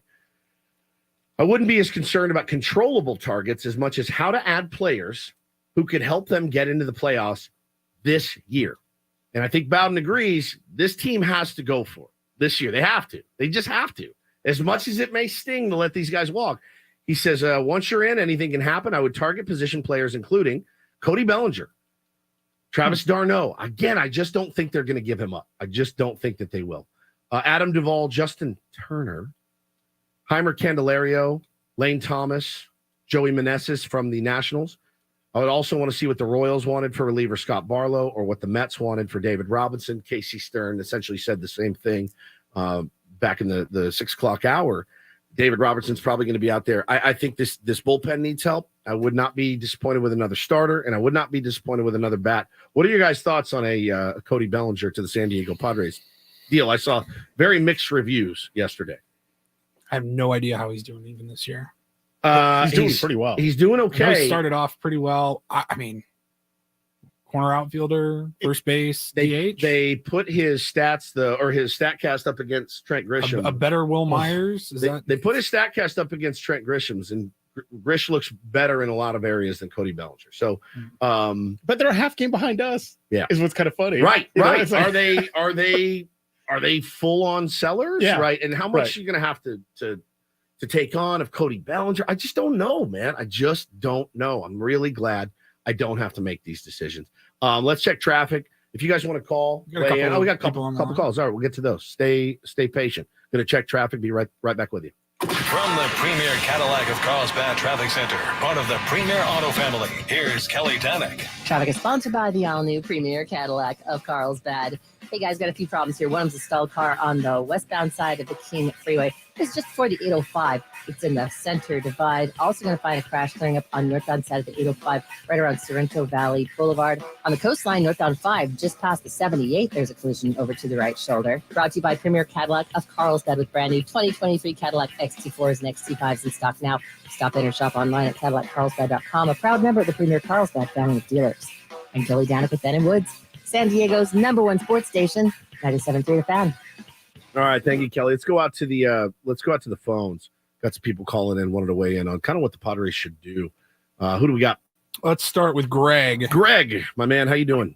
I'm doing real well. How about yourself? Doing great, buddy. What'd you want to say about the Pods? All in or plan for the future? Well, you're going to do both. If they can't, sneak into the postseason this year, then if you roll these guys out next year, their chances are they're going to see the postseason. I mean, probability-wise, this team has it. It's good. It's a good team on paper, right? You're saying a year. You're saying a year together after this pretty tumultuous first half of the season. Guys are going to come around. Guys are going to gel a little bit better, and they will. I think that's it's chemistry. It comes with time. It's the only thing that you can do to have chemistry.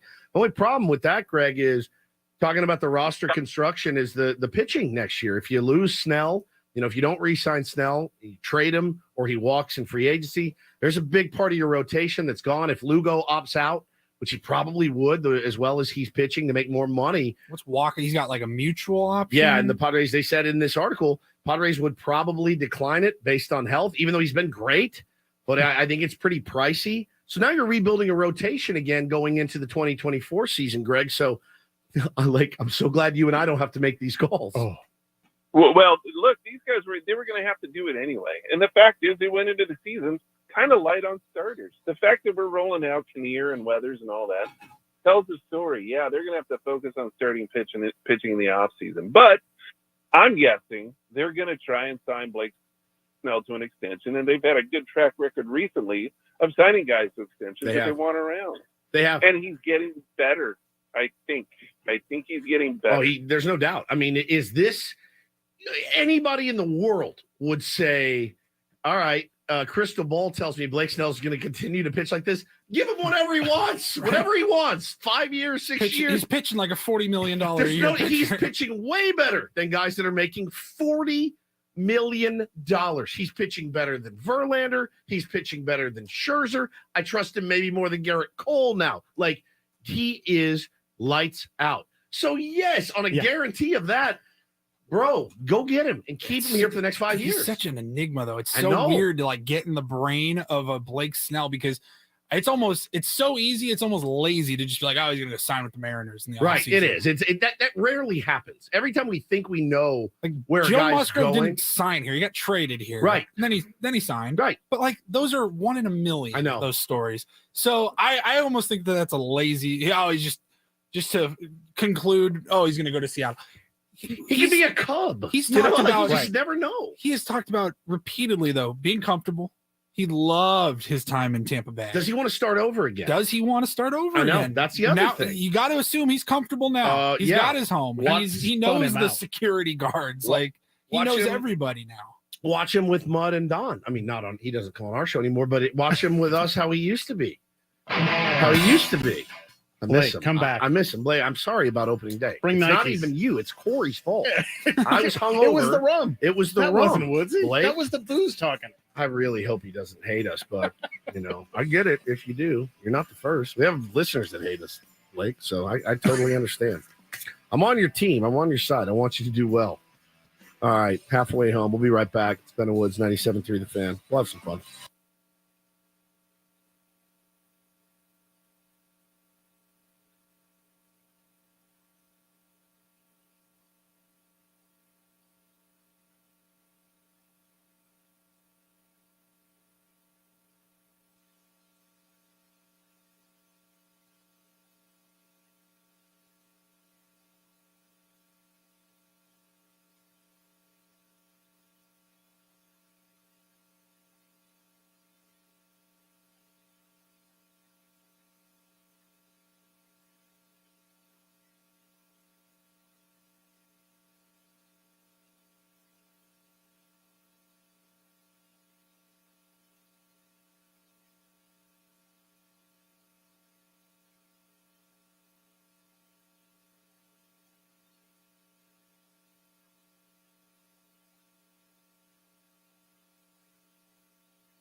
You okay over there? I'm fine. What's going on? I'm having a hard time getting older, Paulie. My wife screams at me every day because I take my readers on and off during the show. And if you watch the stream, you'll see it. And I bite them. You're a fidgeter. I'm a fidgeter, man. So now you have something plastic on your face. Yeah, and I hate it. So I had my readers on, and I have another set, and I grabbed those, and I put those on. So now I have 2 sets of readers on. So now I'm seeing really, really well. Yeah, it's really cool. It's really cool getting older, and you forget stuff all the time. It's awesome. It's really great, and I'm doing great at it. Some people age gracefully. I'm not one of those people so far. It's really falling apart for me.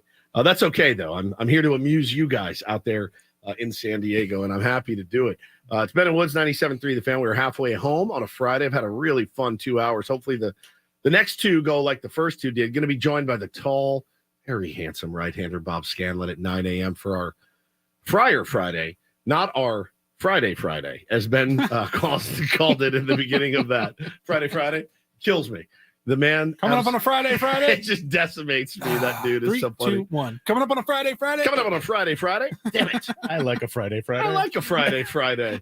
Yeah, you'll hear Ben's likes later in the show to wrap it up. I'm excited to talk to Scan. I love Scan. He has been worked up.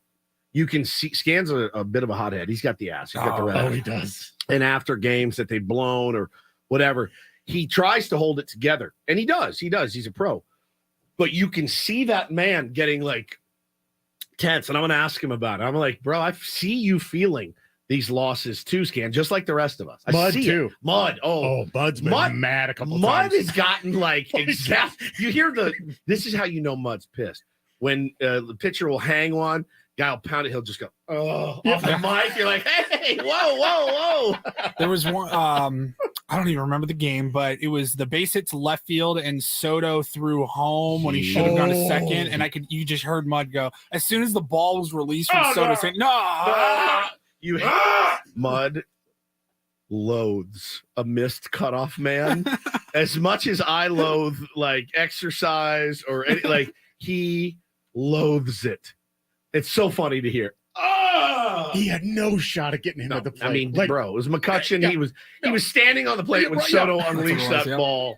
It's you take the good with the bad, I know, and they're human beings, and I get it. They're not machines. Soto knows that was a mistake. He knows it was a mistake. Yeah. He knows it was. So he also, I mean, again, Juan Soto, not necessarily known for his glove. He did have one of the better catches this season when he caught it and ran smack into the wall, almost died, it looked like. The guy in The Natural died from that, didn't he? So, or what movie was that where the guy ran through the wall and he died? I think it was The Natural. He could have really hurt himself, but he didn't. So listen, you take the good with the bad, but we'll talk to Scan at 9 a.m. We got more calls on the line. No, we don't. Actually, they disappeared. I do apologize. Yeah, just trying to figure out what exactly the Padres should do, and it's almost foolish to talk about now with a lot of games, still before the deadline, but it makes these games so important. So important. I mean, buyer versus seller, all in on 2023 or not. Like, there's a lot riding on the next, 3 weeks. It's the streak thing that's been killing me. That they can't win more than 3 in a row is really scary because there's so much that they have to make up. And to not be able to string together a good streak. Like what's the lowest? I don't even know if there's a way to look it up, but what's the lowest amount of consecutive wins a World Series winning team had during the season? It's a great question. It can't be 3 or 4, right? I mean, every good team has got to have gone on a run of at least 6 in a row. I went back and looked at the devastating 2021 that put 5 years on all of us watching and covering those games. I went back and looked at that season, and I want to say they had a couple of different 6-7 win, 7-game winning streaks that year. And we just haven't seen it this year. It's baffling. It is the most baffling thing ever that this team of all teams cannot string that together. But when you've got a really thin bullpen, when you've got an offense that has taken forever really to click and feast or famine type, if it's famine, you're not going to win a famine game. You're just not. You just don't have you got to score runs to win. And the feasting has been great. Those games have been spectacular. But the famine games are really, really tough. Yeah, they're tough. Real Lock tweets in, Walker Martinez options are for $16 million each in 2024. Do you think established starters are going for less than $16 million? Martinez isn't an established starter. No. He's not even an established reliever at this point. So I don't, if he pitches like this, I don't think you pick that up at all. Lugo's going to get $16 million a year in 2024, in my opinion. He's having a great year, and I feel comfortable. I don't know about you guys. When Lugo's on the bump, I feel confident that you're going to get a pretty good outing from him, as I have seen from Michael Wacha this year. But again, like you just mentioned, Corey, it's like a different type of outing, though. Like I have in my mind what I expect now, especially this year with Snell, with Musgrove, even with Darvish, who's been a little inconsistent. Wacha's been phenomenal. Lugo's been good. He's going to give you a consistent outing. Very consistent 5 innings. Probably not going to go 8 innings and strike out 12. Go 8 innings. He's not going to strike out 12, but he will go 5. He will. That's what you asked for. 5 solid innings. That's exactly what you want from your number 5, number 6, whatever he is. But if the Padres could get one more TOR, top of the rotation type guys in a trade, whatever, somebody needing a change of scenery, then giving a little length, a little depth to this team. I think a lot's going to be asked of Blake and Joe and you, especially at the top. You feel like when Walker's pitching, it's, you don't want to say it's just a matter of time because he has been so good, but now he's back on the IL. Yeah, the shoulder is an issue. If everyone stays healthy, like you like your chances, I'll run with those guys. I mean, because what did the Padres in last year in the playoffs? It was pitching. Yeah. You had 3 solid pitchers. You needed a 4th, and we have that. Now you could bunch up, Wacha and Lugo together, or whatever. Like you have a little bit of options, a little bit of room to wiggle if you need to. You have a Nick Martinez. You need 4, but you don't want Ryan Weathers starting Game 4 of a playoff series. Just like you didn't want Mike Clevenger starting one, and that we all know how that went. So that was painful. It was very, very painful. Very, very painful. So yeah, we'll see. If you guys, phones are blowing up again. That's what I like to hear. Maybe they don't like Ben because nobody called when Ben asked, but they're all calling now to talk about what the Padres should do. Who do we got, Paulie? Let's start with Dan. Dan, you're up. Morning, buddy. Hey, what's up, Woodsy? What's up, Paulie? How you guys doing? Dan, doing good, man. How are you? Not too bad. I'm feeling great today because Ben's off, and the That's my kind of call. Live from Mr. Hermit is coming now, and the start of this series that we got is a big one coming up, 3-game series against the Mets, and with Ben Higgins off and Mr. Hermit's positive energy still thriving through the system. That's a good call. I think we're gonna take it sweet. Just take 1-0. 1-0 tonight. Let's win tonight. We'll beat. I'll hit her up. It's 8 o'clock. Hit her up. She's up. She's probably gonna be at the game tonight, right? You would imagine. This is one that they circle, and so maybe he's distracted, as a normal man would be, with Kate Upton as your missus, distracted constantly, just constant Can't distraction. focus on anything. Can't focus on a damn thing tonight at Petco Park. So I'd like to beat Justin Verlander very, very badly, very, very badly tonight. Set the tone in that series. Makes a great point. Ben is a little bit of a negative Nelly when it comes Dan to. was referencing our June 27th interview with Herman Petrick. Yeah, we tried something. The energy healer. Ben laughed at us. He didn't believe. Called him a hack. Called him a lot of things. A snake oil salesman, even though we didn't pay for it. No.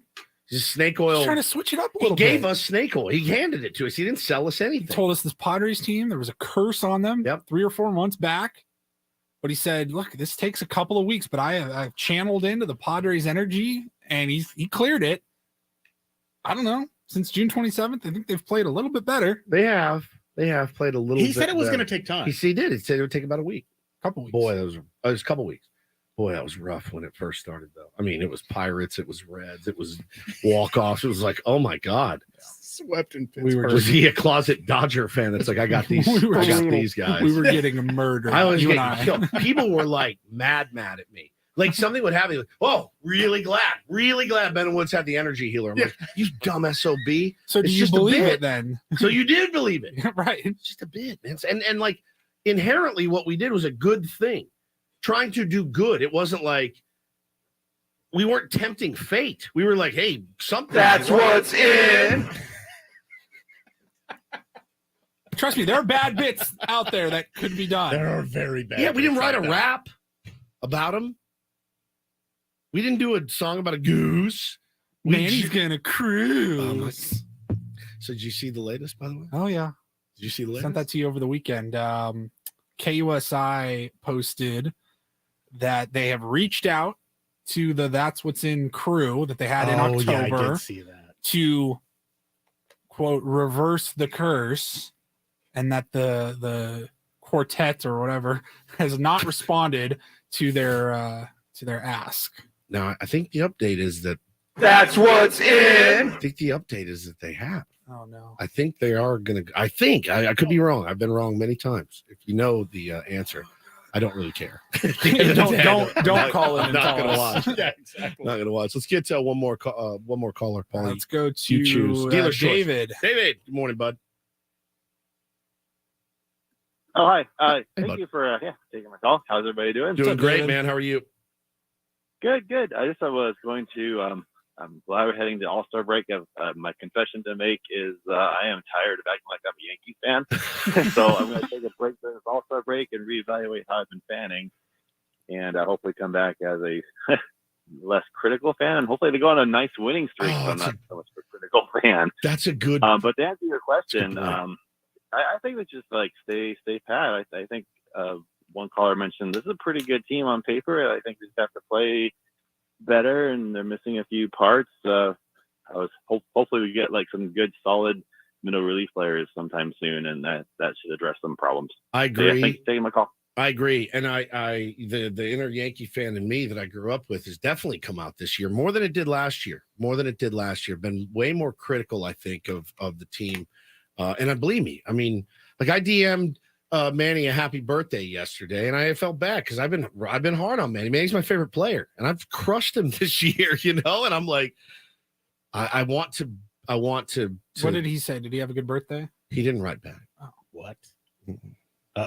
You guys are on the outs. Probably. Blake Snell won't come on. Blake Snell actively avoided us at spring training. Actively. Do people's word mean nothing I anymore? got a signature that we're best friends. His wife did respond with a heart and a laugh. That's nice. Get Baseball Nick. He's on the line. Is that Baseball Nick? I think it is Baseball Nick. Nick. Baseball Nick. Yo. Hey, how are buddy? you, buddy? Happy Friar Friday. Happy Friday to you, my friend. Hey, Corey, what's up, man? I miss you, bud. How's it going, Nick? It's good. Hey, I got one question for you guys. With the Mets coming up, what kind of eye wash are we going to see from Pete Alonso this week? Man, he's going to save that for the Derby, isn't he? let's all agree we would take him in a heartbeat. Oh. The polar bear ripping camels, working on his Camaro. He's not going to the zoo today, right? Like With a selfie picture. with the polar bear. Oh God. He I hope he doesn't. He's really good. He's a good player. He hits a lot of bombs. He would murder it for this team. Casey Stern, if you missed it, we had him on earlier in the show. He's a big Met guy, and he said, look, they haven't locked him up. You just can't imagine the Mets are going to – who are you going to replace him with? Hey, how's it going? I'm Pete Alonso with the New York Mets, and if you're watching this, you just lost to the San Diego Padres. It's a good sport. Guy made $25 on that, and it will haunt him for the rest of – it's like me promoting another radio show and it living forever. Hey, how's it going? I'm Pete Alonso with the New York Mets, and if you're watching this, you just lost to the San Diego Padres. That happened to me one time. It almost happened to me, by the way.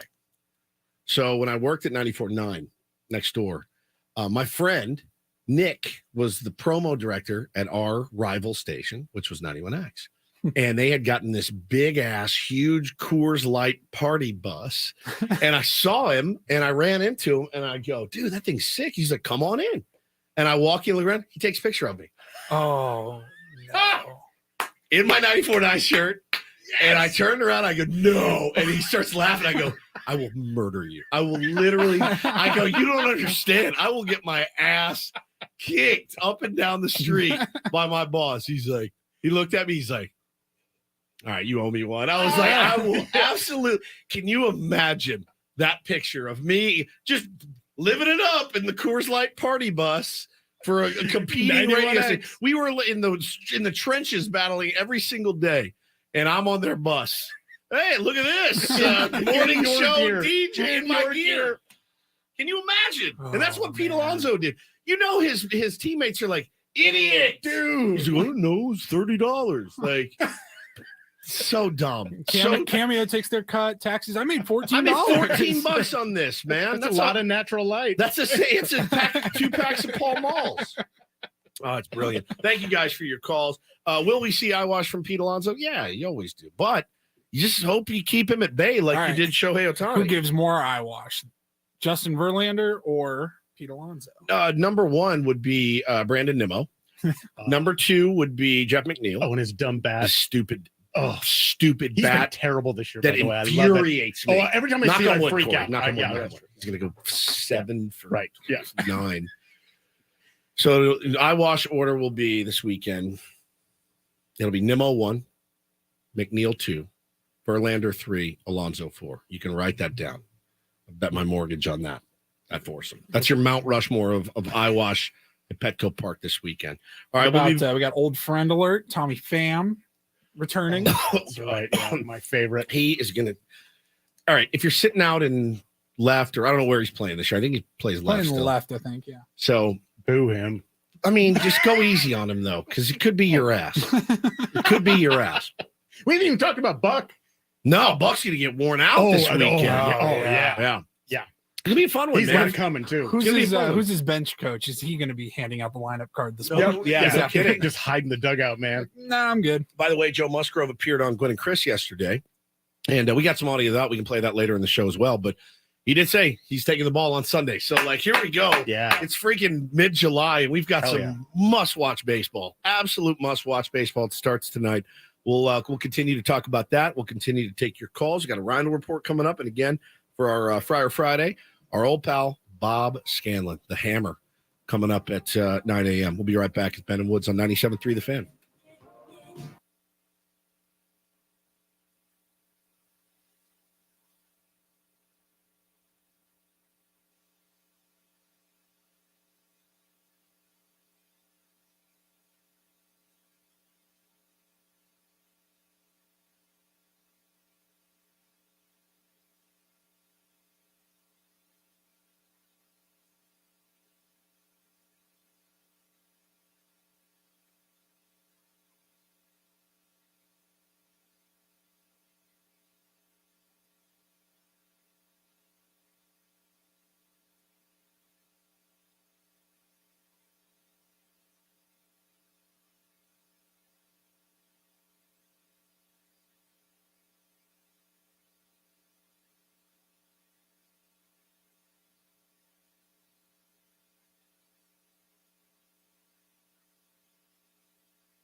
Welcome back, Ben and Woods, on a Friday. Bob Scanlon coming up in about 30 minutes. We got a Rondo report coming up for you as well. Interesting takes on Damian Lillard. I have some opinions, Mr. Basketball Woods. I mean, this shocked me. Yeah, you were like, hey, let's throw this in the Rondo report. I want to talk about this. 100%. I got some opinions on it, and there was a take yesterday that I knew was coming. I was waiting for it, and in fact, it did come. So we will talk about that certainly. Ben is on his way to Santa Barbara. Paulie, on the sound sheet, let's play the number 2 clip on that sound sheet. I don't know where Ben is staying, but it did remind me, Corey, of a hotel that we talked about on this program. There's a certain hotel, I believe it's in Minnesota. It's Minnesota, that many big leaguers are afraid to stay at. Remember, Mookie Betts decided, I'm not staying there. I'm going to get an Airbnb, and I'm not staying there. Why? Because it's haunted. And we asked Ben about the Pfister Hotel. Pfister. Yep. There doesn't need to be a ghost to do that. There's people. Oh, yeah, Ben was very adamant. He does not believe in paranormal activity. Doesn't believe ghosts, in healing energy. anything. Doesn't believe in a lot. There doesn't need to be a ghost to do that. There's people out there that can do those sort of things. So I'm not a ghost or paranormal guy. Would you stay? Pfister? Yeah, absolutely. Would you stay at room 3327 at the Hotel Del by yourself for a night? Yeah, it's a nice hotel. He sounds like death in there. What did he say though again? Ghost or paranormal guy. Pfister? Would you stay? Pfister? Yeah, absolutely. He just walks into him. It's so great. He's the Thank goat. God. He's the goat, man. He really is. It's like when he asked where all the banana cream pies were coming from. That's exactly right. That should have won, by the way. It should have won. It should have won. You're right. I was so mad. You're right. I was so mad. I know. Would you stay? Pfister? Yeah, absolutely. Yeah, absolutely. I would. No question. Would you stay at room 3327 at the Hotel Del by yourself for a night?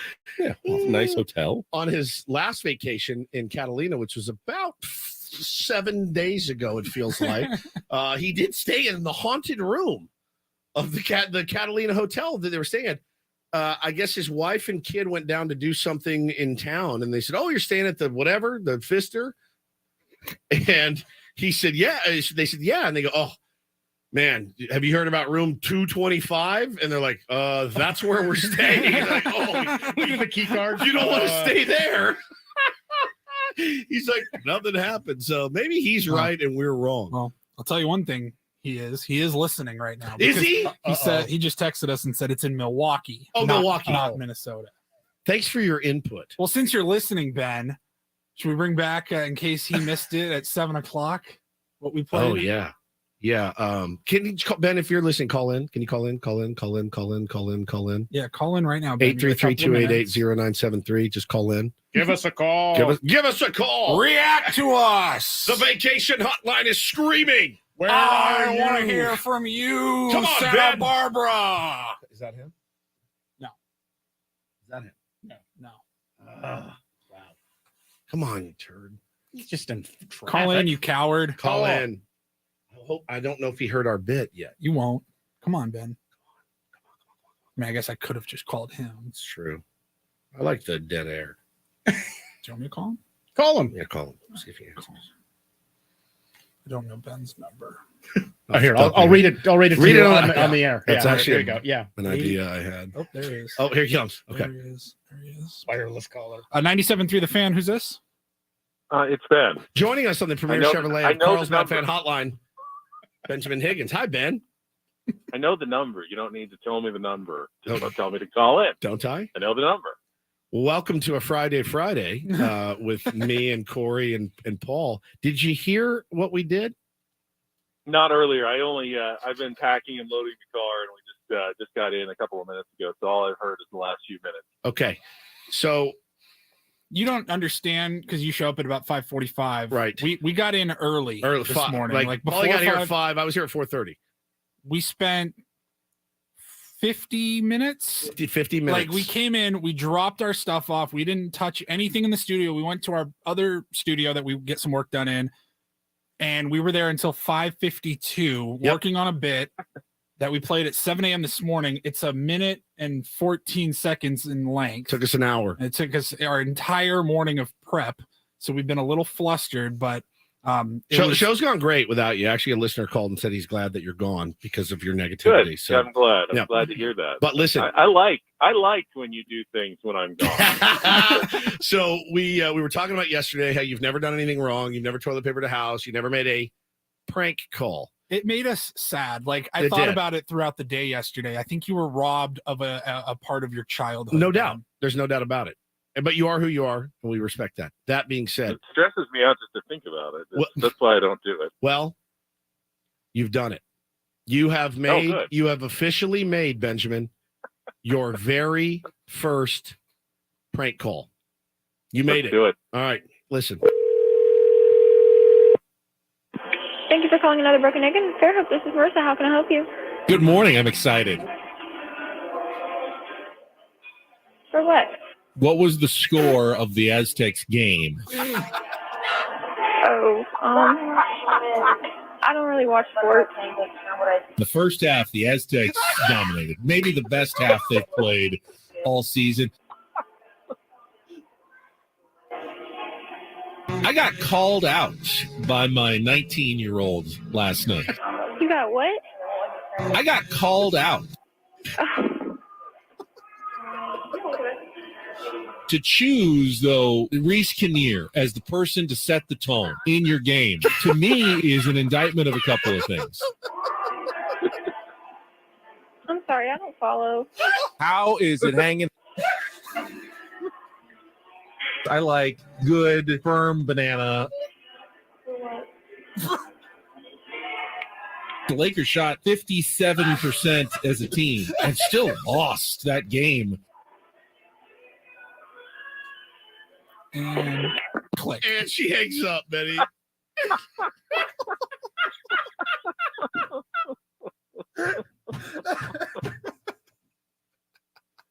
Oh, that's better than I could have done on my own, I think. That was great. Our reason, our logic was he would panic so bad he would just start talking about basketball and sixth starters for the Padres. Ben, it was. How did you find those clips? Those are just such perfect clips. How did you find those? Like I said, it took us an hour. I thought about it all day and night yesterday. So Ben, that was it was a little tough to hear at the beginning. That was our friend Marissa. Yeah, Marissa. She works for another Broken Egg cafe in Fairhope, Alabama, my friend. And we call Thank you for calling another Broken Egg in Fairhope. This is Marissa. How can I help you? There it is. Good morning. I'm excited. For what? For what? What was the score of the Aztecs game? So Benny, so after it was over, just to, calm everybody down. Oh God. I called her back and I told her, my co-host, I said, we're on a radio show. My co-host has never made a prank call until just now. We used his voice to call you. I'm so sorry for disturbing. She started dying laughing. She goes, I had no idea what was going on. And I said, don't worry about it. But we called 15 other places and they just hung up immediately. We needed one. It was like 5:48. Yeah. And we're like, come on, please. We almost ran out of time, bro, but we got it done. And now committed. You guys are committed to the bid. I'm impressed. We should be committed after wasting an hour on that, but it was well worth it. And your reaction to it has honestly made my entire life. The fact that you enjoyed it so much, buddy. Now that I've appeared in every hour of the show, go ahead and tell Adam I'm canceling the day off that I was taking. Yeah, true. Work day. That's So, true. thank you. You got That's that equipment that we told you to bring? Hey man, Yeah, no. safe travels up there, and expect to get more tweets about stuff that we're planning on Monday and all that. But have a great vacation, eat well, drink a lot, play a lot of golf, get some rest. And have a great time. Will do, and thanks for the fun this morning. I appreciate it. You're welcome, pal. Enjoy. See you, Benny. That is a legendary Ben Higgins joining us. We are way late. We'll be back with the Rhino Report next on Ben and Woods.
Happy Friday, everybody. Ben and Woods, 97.3 The Fan. Just heard from Benny. His reaction to that prank call made it so much better for me. I love when I can get him to chortle a little bit. And if you missed it, I'm sure you'll hear it again. Our buddy Tom works for Back, and he's in my DMs. Want to let everybody know out there, if you're going to play OTL over the line, San Diego tradition, then you need to get your team signed up by today. Today is the last day to sign up for your teams. We have a team. We're not on it, but we sponsored a team. It's called Ben's Big Woods. And our beloved Christina and her friends are going to be playing. They're going to be wearing the Ben and Woods logo out there. So if you see him, stop, take a picture.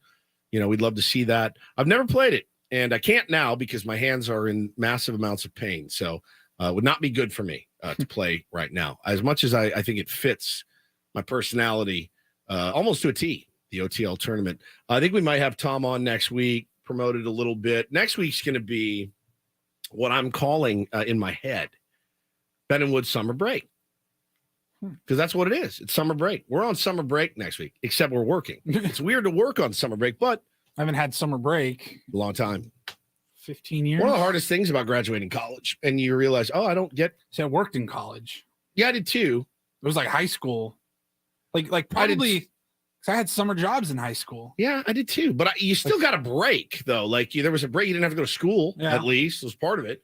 So currently crowdsourcing ideas for next week's summer break. What do you want to hear? Right? It's going to be Paulie, I'd like you to get Sammy Hagar on Jimmy Buffett on the show next week. Make some calls. If anybody knows Jimmy Buffett, how we can get him. Summer break. Think about summer break, things that you do on summer break.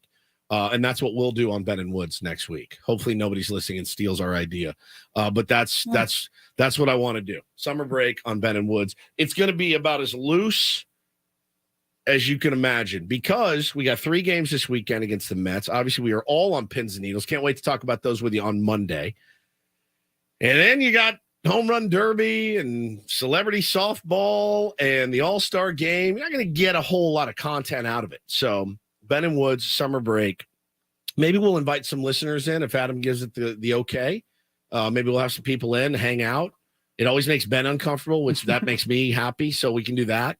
We'll get some people in. But if you have any ideas, we'll crowdsource that. And what do you guys want to hear? What do you want to do on summer break? What do you do? Maybe we'll do a wet T-shirt contest with just us, though. Me, you, and Ben. Oh, yeah. That'll go over. Does that sound good?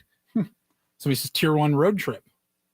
That's hard. We need to broadcast. So that's not. You guys should go and have a great time. But we can't. So we'll be here. Why didn't we take that week off? We're morons. Well, we're here to serve our audience. That's what we do. I'm going to look at it as a challenge to get creative and have some fun in here with my friends for a few hours and try to entertain you guys in the week that we're all going to be gearing up for the second half. And man, who knows how it's going to go. This is in the chat. Maybe get some players on since they're on break too. That will not happen. I can assure you. We can get like BOG on. Maybe another show will have somebody on. But that's a shot. What? That was a shot. That wasn't a shot. That was a shot. It's all right. Let's get to your segment. From the Premier Cadillac of Carlsbad Traffic Center, part of the Premier Auto family, here's Kelly Danek. Traffic is sponsored by the San Diego County Sheriff's Department. They're still clearing this crash on the westbound side of the 54, just before Highland. Everything is over to the right shoulder. Also, collision on westbound 8 near El Cajon Boulevard. They're trying to move that over to the right shoulder. And stalled vehicle on the westbound 52 near the Summit. That has been pushed over to the right shoulder. The San Diego County Sheriff's Department is working hard to keep San Diego safe and is now hiring. The Sheriff's Department offers rewarding careers with growth and has an opportunity for anyone with integrity that wants to make a difference. Go to joinsdsheriff.net to learn more. That's joinsdsheriff.net. I'm Kelly Danek with Ben and Woods, San Diego's #1 sports station, 97.3 The Fan. And get things started here with our today's edition of the Reindl Report. Now tuned into the greatest. Welcome to the Reindl Report with Paul Reindl. Hi, Paul. All right. 2 stories from the world of sports that we haven't gotten to yet. We'll start off in Major League Baseball. And 1 story that you didn't know you needed. Are you laughing, biatch? It's the Reindl Report. Hey, Paul, how you doing? Okay, how are you? On 97.3 The Fan. Are you ready to bless the mood? I need some help, please. That was good. Can All right. All right. Let's Indeed. start with the story that you wanted to get to. I did not present this. Little NBA talk. NBA news does heat up this time of year with all the free agent signings. It's always it's like July 1st, and you think about like the infamous meeting where Magic Johnson was waiting in front of LeBron James's house at midnight so they could officially sign and work out an entire contract in like a matter of minutes. Weird how that works. So weird. So we talked about Damian Lillard yesterday or 2 days ago, and how he has officially requested to be traded from the Portland Trail Blazers, where he has spent his entire career. And he sent this over. Stephen A. Smith on First Take yesterday was asked for his opinion on the Damian Lillard situation. In my mind, I knew the exact thing he was going to say. That's why sometimes sports radio is awful, because it's very predictable. And this is sports television, I guess, which is even worse, in my opinion, than sports radio sometimes. I knew what he was going to say, and I wanted to talk about it. So go ahead, Paulie.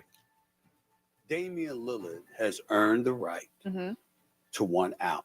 True. More importantly, a player of his caliber has earned the right to want to go where he wants to go. And if people are going to open their mouth because they're going to sit up there and say, well, hey, you're going to give the impression that you're not going to be happy. Well, listen, they probably are not lying, but so what? Why should he want to go someplace where he's not going to be happy? If listen, he is good in Portland. He wanted them to be a better franchise. He wanted them to win. He wanted them to put the pieces in place. In Portland, you're not going to be able to go out there and recruit marquee free agents to come and play with you. So since you can't get anybody to come there, you're going to have to go elsewhere. Why shouldn't he want to go where the hell he wants to go? I mean, I agree with half of that statement. I agree that he has earned the right to want out. I do. He's absolutely entitled to that right to say, man, this isn't working. It's time. Can you guys move me? I've given you a lot. You've given me a lot. But can we part amicably? That's okay. I have no problem with that. Problem is, you can't tell me where I can trade you to if you don't have a no-trade clause, which, by the way, you signed a massive extension a couple of years ago. Right, Paulie? Like, he signed that massive deal, did not have a no-trade clause in it.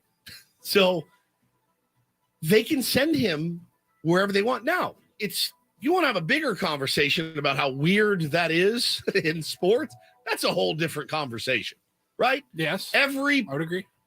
No one forces me to come here. Paulie, you have the right to work where you want. Everybody listening pretty much has the right to work where they want. If they say, man, I do not like working here, I'm out. If you're under contract, though, they're going to stop you from working with a competitor. Now, in this case, you're going to be working for a competitor. You don't really get the right to say which competitor you work for. You might have earned it, but you didn't ask for it. You didn't put it in your contract.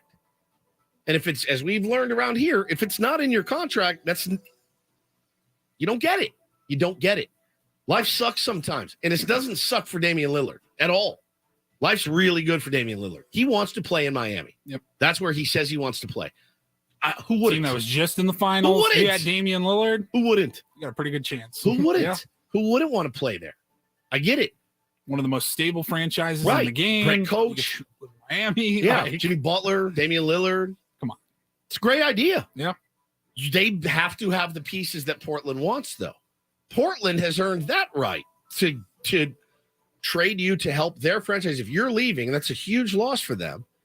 And I know they have a bright future with the kid they just drafted, but you don't know how that's going to pan out. And so I thought, of course, Stephen A. I thought, man, half your statement is absolutely right. He's absolutely earned that right. And you see guys force their way out of contracts all the time. And trust me, I don't want somebody working here that doesn't want to work with me. I don't want somebody that's here that doesn't want to be here. That you're no good to me. But I can't. If I have the ability to tell you where you're going to help improve my franchise, then I have that. You don't have it. I do, and I got to get the best deal for me. Right? That's not off base? A player of his caliber, absolutely. There have been a lot of players of his caliber that have been moved to places they didn't necessarily want to go because they didn't have the foresight to ask for a no trade. And unfortunately, he and his agent did not have that foresight to pick some teams he wanted to go to. So it would be a gentlemanly move for Portland to say, sure, I'll take this and this and this for Miami and future ones and twos and whatever. Sure, It'd be a gentlemanly move. There's no obligation whatsoever to do that. Yep. So I thought that was interesting. I knew what he was going to say. It just doesn't make any sense to me. See how it plays out. Quickly, Netflix is continuing their dive into the sports world. We know about The Last Dance and all the documentaries they've tried to do. The Full live swing. Oh my God. The live sports, but they have been crushing it over the last few years with their documentaries. And I guess they have reportedly locked in. It's going to be a 10-part documentary on Jerry Jones. And Just Jerry Jones? Jerry Jones and the Dallas Cowboys, but it's not going to be Hard Knocks like going into the 2023 season. Is this just going to be him and his glory hole? The whole thing? Because I will watch that. There it was. Glory hole. That's from the documentary. He invites the crew in and he points at his wall. I don't know that Netflix will show that. That might be on a different website. But yeah, Netflix outbid like ESPN and Amazon. They spent over $50 million for the rights to produce the story of Jerry Jones and his run as owner of the Dallas Cowboys. I mean, he bought the team for peanuts in like the late 80s and won 3 Super Bowls pretty quickly. Hasn't done much since. For my friends in and Dallas, yet he remains like the top figure in every national sports talk show. Like, he's riveting, dude, man. He is. That station, I think they're a sister station of ours in Dallas, the Fan. They have a weekly with him. I can't even imagine how much I would look forward to going to work on the Jerry Jones Friday. I can't. He's a character. Love him, hate Everybody him. in America is tuning in and transcribing the interview. Yeah. I mean, Jerry Jones just said this. Gives you gold. Like thanking himself. That. There it was. Glory hole. It's a radio host's dream to have a Jerry Jones. They are on. the luckiest show in America. Yeah. To get that cat on every week. You got anything else, Paulie? Yeah, finally, quickly told you about Michael Rubin's party in the Hamptons. Yeah, the white party. Over the holiday break. And there are rumors intensifying that a couple of people in attendance might have had some sparks flying. Recently single Tom Brady was chatting up also single Kim Kardashian because, of course, Tom Brady ends up with Kim Kardashian. I don't care at all, the slightest. I mean, at this point, who has? If you're Tom Brady, why? Yeah, it's not worth it. She's a bajillionaire. She is smoking hot. So's he. Kanye might kill you, though. He might kill you. Even though he's remarried, I think. He still might kill you. I don't need that drama in my life. I'm too old for it. I can see that's a beautiful looking couple, though. That's for sure. Who wouldn't be a beautiful looking couple if Tom Brady's in it? That's true. Or Kim Kardashian. Well, there you go. That's a round of report on a Friday. We've got our Friar Friday coming up next. Always a pleasure to talk to the great Bob Scanlon. Very much appreciative of him jumping on. I love him too, very much. And he's been fiery, man. You can see it. I'm going to ask him about that. Ask him about the bullpen. Talk some Padres baseball with the great Bob Scanlon, big, tall, strapping right-hander, coming up next on Ben and Woods. Thanks for being here.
I feel like if I was a reliever, this would be a good song to come out to. Just Got Paid by ZZ Top, especially if you just signed a big multi-year deal running out of the bullpen, but it definitely kicks.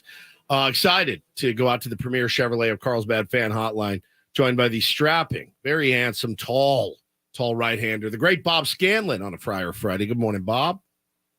Good morning. How's it going? Man, it's going pretty well. Ben on his way to Santa Barbara right now. And you know, he hasn't vacationed in 10 days, so he was due one. And me and Paulie holding it down. How are you, bud? I'm doing fine. Yeah, he works hard. We saw him up in the press box the other day. He came by and gave us a little drive-by visit, so we appreciated that. Yep. Ben sticking his head in there. So hopefully he has a safe trip up there and comes back recharged. Scan, he goes up there for the free food. Do you not know this by now? That's the only reason. He really, I hate to tell you this, he doesn't care about you. He cares about the free hot dogs. He's there for the food. He's there for the food. Wow. Unquestionably. Wait, free hot dogs. Does he want to dream of being in the Nathan's hot dog eating contest at some point or something like that? Or? No, he would never. It's way beneath him. He doesn't understand any of that. Scan, it's been a we did a little Wayback Machine this morning, and we played some audio of me morning after opening day. Padres lose to the Rockies 7-2. Now I had imbibed a little too much on opening day, and I was a bit grumpy. But man, you know, Ben was saying, "Calm down. You know, this team's gonna be great. They're gonna be fine. Don't worry about it." And yeah, they've played a little better as of late, Scan, but certainly not what any of us were expecting this first half.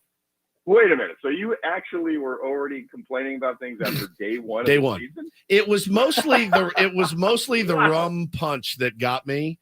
But I was, you know, with a lot of hype in the offseason, Scan. Lots of hype. It was our fault. I pumped them up as much as anybody.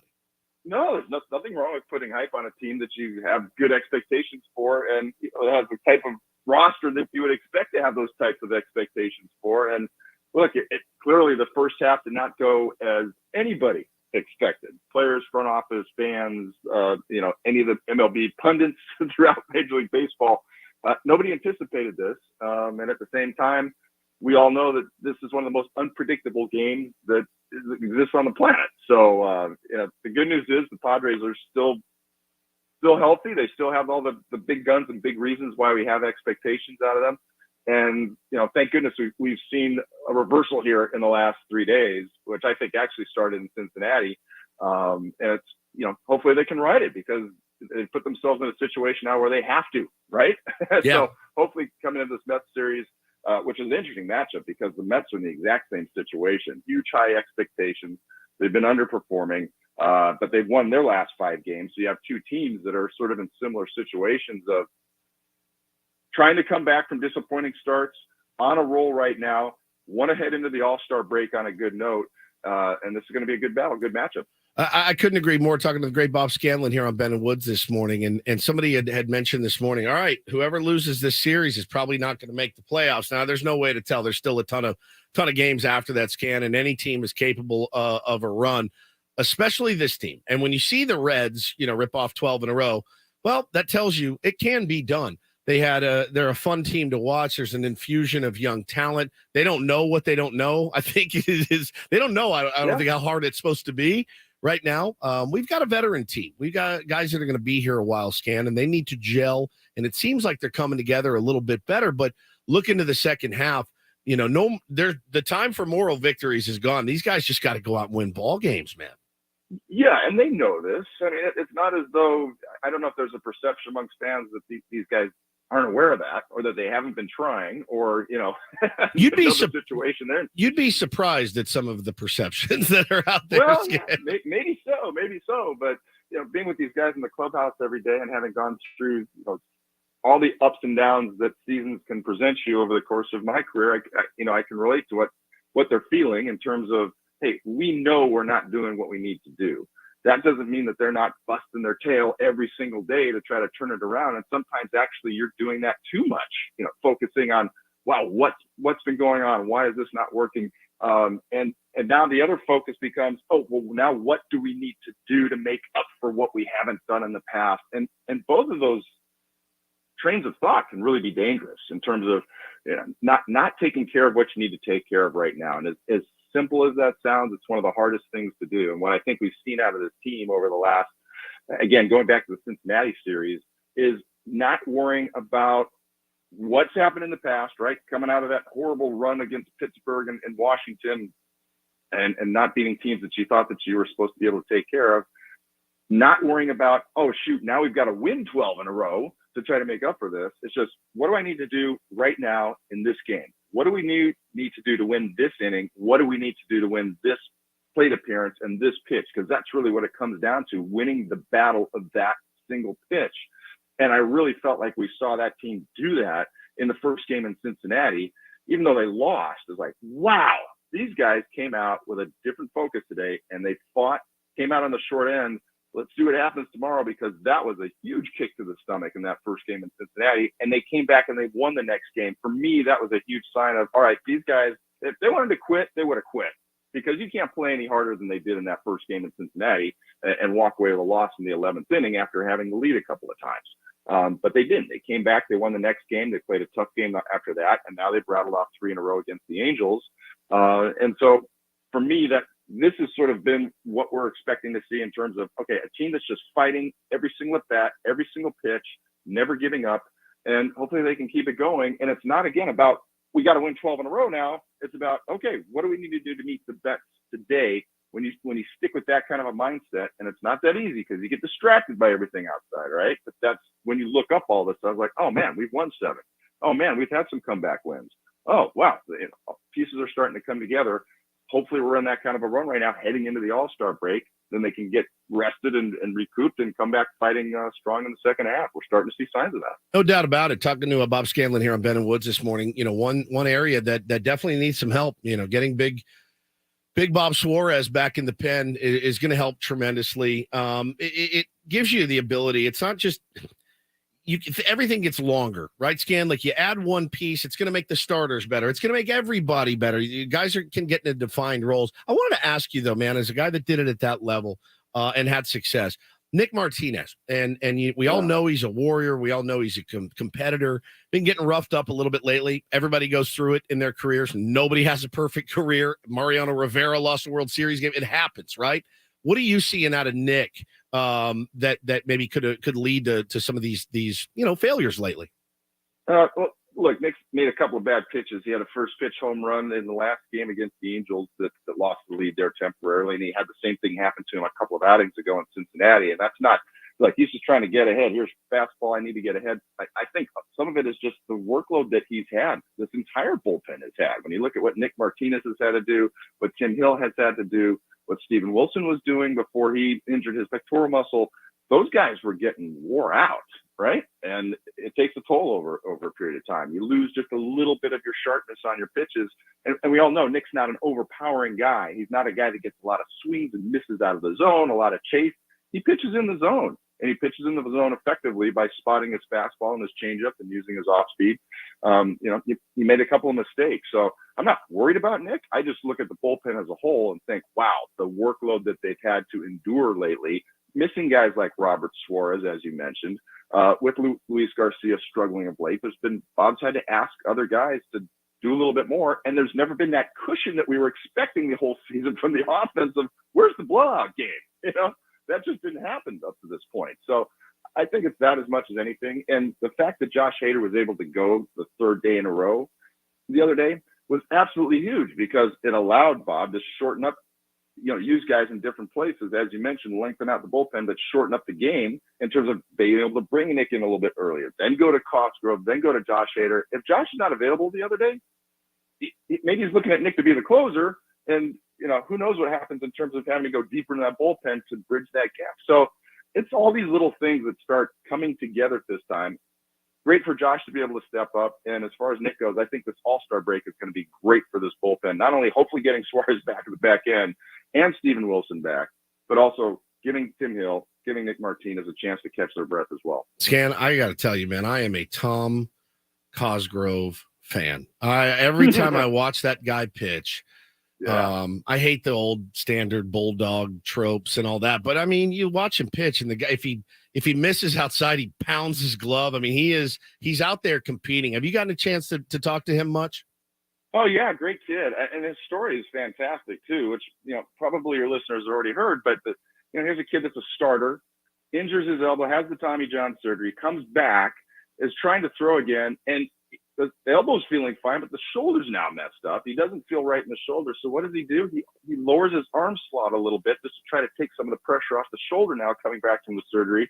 And voila, all of a sudden he's got this amazing new arm angle, but he can't get the feel for the slider because he's in this new arm slot. So he's working on it. Finally, one day he throws one and, oh, there it is. I've got it. And from then on, it was lights out. And now he's got this big old sweeping slider that we get to watch.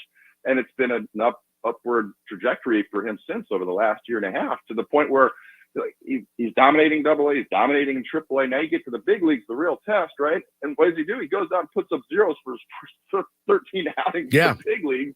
And you're right. It's been super fun to watch. The kid doesn't back down. He hasn't pitched any differently in the big leagues or been intimidated at all. Hey, Skip, give me the ball. And he's worked himself now into these high leverage situations, and he's earned it. And it is fun to watch. And that stuff is absolutely nasty. And I agree with you. Just the bulldog mentality of what he had to go through, the adjustments he needed to make, and now he's taking it to the big league level and showing these guys, man, more power to him. He's been one of those great surprises. Talking to our pal Bob Scanlon here on Ben and Woods this morning on a Friar Friday. And Scan, so you've forgive me if this is a delicate question, but I'm sure at some point in your career the manager lost trust in the big tall right-hander, and you had to go back there and earn that back. And I often sympathize with Bob Melvin. I do. And when you look down there in the bullpen some nights, like you were just saying, it's like, I mean, what do I do? Who do I call on? Who can I trust? How difficult? Walk me through that as somebody that was in the bullpen of like what that's like. Maybe what a Luis Garcia is going through right now. Maybe even a Brent Honeywell, what they're going through right now. Well, I spent much of my career trying to re-earn trust, right? I was always in the doghouse down there going, man, what do I need to do? He's like, Scanlon? Fine. Oh, man. Sometimes my name would be forgotten for about 10 days. Like, hey, Skip, I'm still here. Arm feels good, yeah, Skip. I'm good. I had good sesh yesterday. I'm ready. Yeah, he gives you the nod. Yep, I'm aware. Thanks for the note. I know. Appreciate it. Yeah, it's tough. I mean, first of all, personally, you've got to try to rebuild yourself up, right? I mean, sometimes you need to get your own trust back before you can earn the manager's trust back of I can actually pitch here. Remember, I'm here for a reason. Yeah, that's tough. It is really tough because you think about it, you mull over it, you're waiting for that phone to ring for the next time, you're trying to work on things, you go out there, you realize you've got something that you got to prove this time, and maybe it's a blowout game, 7-1, where they're not going to be chasing a whole lot of your stuff, they're going to be keyholing, the umpire's not going to give you the benefit of the doubt because he knows you've been struck. So all these things piling up against you, and you just have to mentally say, nope, I'm not falling into that trap. I am not going to think negative right now. Yeah, it kind of goes back to what I was talking about earlier. What do I need to do to win this pitch right here? I can't worry about. I need 10 innings to get my ERA back under 4. Yeah. I need to shut the other team down 5 times in a row with strikeouts every time to earn Skipper's trust back. No. If you're thinking about that, you're not focusing on the one thing that you have control on this very second, which is making this pitch to this batter right here in this situation. And honestly, I know it sounds trite for me to describe it like that, but that's really the only thing that ever got me back on track and out of those holes. Because otherwise you're thinking about all these other things and you find, oh, now I'm 2-0 in the count. Now I'm grooving a fastball. Now I'm backing up third. And now I'm back in the same boat of, when am I going to get a chance to pitch again? So it's mentally challenging. It really is. And physically challenging as well, because sometimes you're not going to get the consistent work anymore because you have to earn that back. And when you do go out there, it might not be the prime situation and you still got to make the most of it. So, but that's what determines the guys that are in the big leagues for a long period of time, right? The guys that mentally are weak and can't handle it, they don't come back and you don't see or hear from them again. That's one of the difference makers of this game, not just the physical talent, but your ability to control your own emotions and stay focused on what the task is at hand, which is right here, right now, this pitch. I'm just going to do what I need to do to win this one little battle right here. And over time, the battles start piling up. The next thing you know, oh, wow, I had a scoreless inning. That felt nice. Wow, I put together 2 couple of scoreless outings. Stay focused. that as simple as it sounds, it's one of the hardest things that happens to an athlete, especially when he's struggling. That's just good advice for anybody and anything you do. I mean, with small victories, don't try to get it all back in one play. Don't try to get it all back in one day. It's great advice from our man Scan. Well, it's All-Star break coming up next week for the players and for the broadcasters as well. What is I picture you laying by a pool, just tanning, getting just nice and bronzed for the second half. Scan, what do you got on the docket? Yeah, you can pick that picture out of your head right away. I'm not going to. So I got the permanent farmer's tan. No, actually, I'm fortunate. I'm really excited about doing the California Collegiate League All-Star game. That's going to be broadcast the day after the Major League All-Star game. So I'll be prepping for that and looking forward to seeing some great college players that play in the Collegiate League out here in California. So I'm looking forward to doing that broadcast. And then after that, I'm going to escape to Santa Barbara up where Ben is and get some free food. It's unreal. This is unbelievable. My wife and get some free food, apparently. So you're going to work on your time off like Ben, then you're going to go to Santa Barbara like Ben. Like Ben on vacation. Wow. Yeah. What do you do? Mentor now, guys. What do you do up there? Do you ride horses? Do you play golf? Do you just relax? No, we're going to watch the whales. My wife and I love to watch the whales. In fact, we go out to Maui every year to watch the whales in February because that's where they've given birth. And so you see the moms teaching the little babies how to breach and leap and do all these things. It's absolutely amazing. That's awesome. It's spiritual. So we go out there every day to recharge and spend our last time together before the start of the season for a few days. So that's a great gift. But my wife's always looking at the whales, what's going on, and Santa Barbara's nearby. So this is the feeding time of year for them up there. So it's super active. So we're going to go up there and just enjoy some nature. That's amazing. Yeah, you're only going to get that on Ben and Woods, right? You Scan the whale watcher. I love that stuff, man. Have a great call, and then have a great vacation. And we will most definitely talk to you and run into you in the second half. Really appreciate you jumping on with us this morning. The great Bob Scanlon, everybody. Always great talking with you guys. Let's hope the Padres have a great final series here before the All-Star break. Yep, let's get after it. That's Bob Scanlon on the Premier Chevrolet of Carlsbad fan hotline. Save money the right way with Premier Chevrolet of Carlsbad. Actually, no, I forgot that, Paulie. Visit them today in the Carlsbad Auto Mall. Chevrolet. Find new roads. Traffic here, yeah? Come back. When we come back. Not traffic here. Here. Traffic here. Traffic here. Then a commercial break. And then we'll come back. Traffic. Here. Traffic.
It's game day. Ben and Woods, 97.3 The Fan. Justin Verlander, Yu Darvish tonight. Need a big one out of you, Paulie. Really, not you. You do great. No, you've done a great job today, and you did a great job yesterday. You always do a great job. You has been a little bit dicey at times. So hopefully he's feeling better. He was out.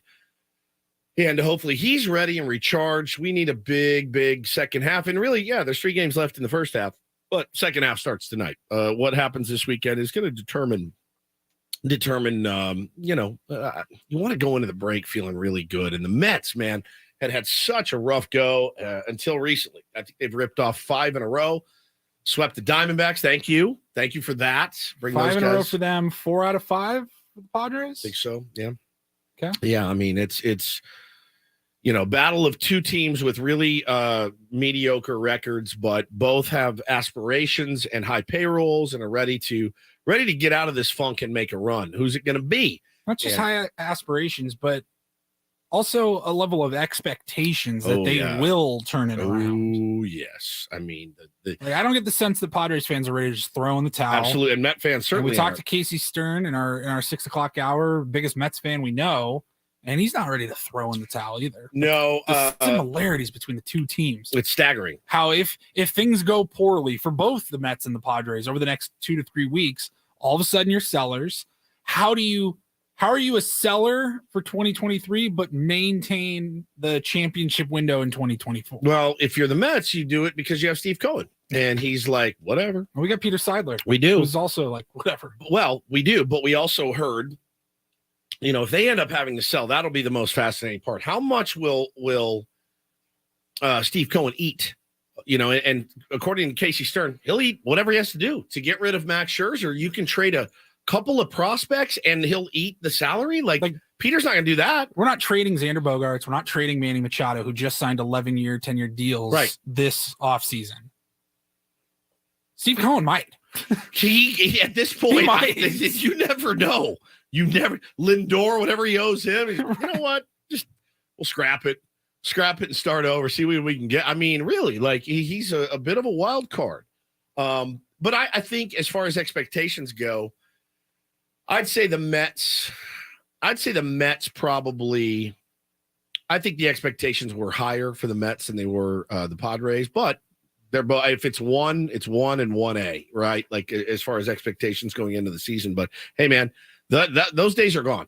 Now it is going to be tooth and nail. We'll see what these teams are made of, and again, it starts tonight at Petco Park. One guy that I think always puts me at ease when he toes the rubber is the great Joe Musgrove, and we have we love Joe. Joe opened a new gym in Miramar. I can't wait to go check it out. I don't think we're allowed to go sign up. I don't think so. Invited?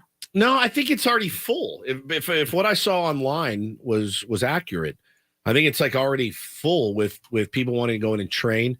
I mean, I think I'm pitching on Sunday for my 45 and over team. Don't know how much work I need to go put in. Some, you gotta get the body ready, but at this point, for what? For what? What are we doing? I'm not, I paid. Joe's also getting ready to pitch on Sunday. Joe is ready to pitch on more Sunday. Important. Yeah, that was a little bit of breaking news here yesterday on 97.3 The Fan with Quinn and Chris.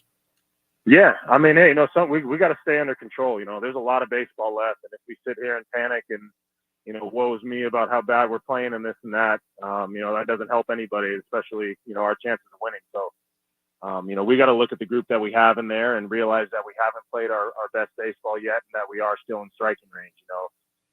You look at how poorly we feel like we played. We should be a lot farther out, and we shouldn't even be considered in the playoff talk, but we are. And we got to keep our eyes focused on the positive and what's in front of us, not the poor play that we've had in the past. So kind of leave all the talking and all the speculation up to the fans. That's that's part of being a fan. That's the ups and downs that you go through. But as players, we try to stay even keel and continue to focus. I don't know if some people want to see us out there at 6 a.m. getting extra work in, but this is a long season, man. It's not always more that is the answer. Sometimes you got to step back and be smart about how you're doing things and evaluate from a different standpoint. It's not always do more and work harder. So that's amazing. That is amazing. And I'm guilty. What did I say last week? What did I want to see? More eyewash. I wanted to see some more eyewash out of the boys. In the chat, Johnny says Padres were picked to win the World Series. Yeah, they were. So were the Mets. I saw many predictions of the Mets with Verlander and Scherzer at the top of their rotation. Also picked to win the World Series. So they have the highest payroll in baseball by a lot. And so, yeah, the expectations, as I said, 1 and 1A.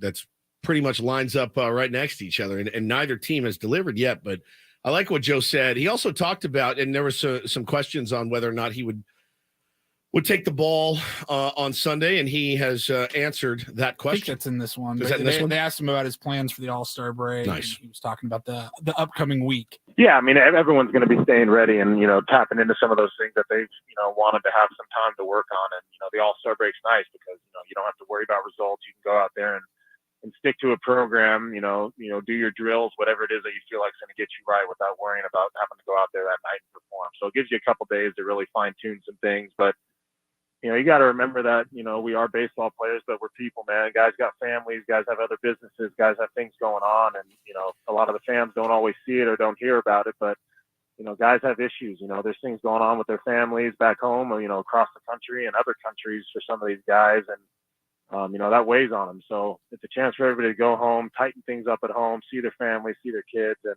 kind of refresh themselves. And, you look at it like, and not to compare what we do to these soldiers, but these soldiers try to, take care of their things with their families and settle everything at home before they go out so that they can have their maximum amount of focus and attention on the task at hand. And, that's kind of how we view it. So it's a chance for everybody to go home, see their families, get that little bit of loving that they've been missing and needing from their kids and families, and then get back to work. So yeah, everyone's taking their chance to go home and see family and kind of cut off. But that was a very Joe Musgrove answer. Very, very. Plus, he doesn't have to go home. He is home. He is home. Does he say he's going to pitch on Sunday? I don't have that clip. I thought it was in there, but never mind. It's not in there. But he said he is taking the ball. That he will be pitching on Sunday. Okay. He will be taking the ball on Sunday. So we can look forward to that. We got one segment left to go. Take your calls if you are so inclined. Talk about what we expect for the second half, man. And we'll, obviously be in Monday to talk about these 3 games against the Mets are big ones. I'm excited. Got that playoff feel. I don't really have much planned this weekend, so able to sit and really watch these games, and very, very excited about it. And we need some dubs. It starts tonight. Verlander, Darvish. We'll talk about that and more. We'll wrap up. Get out of here on a Friday. Love you guys. We'll be right back. It's Ben and Woods.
Pretty encouraging signs from our very, very young catcher, Ethan Salas, Paulie.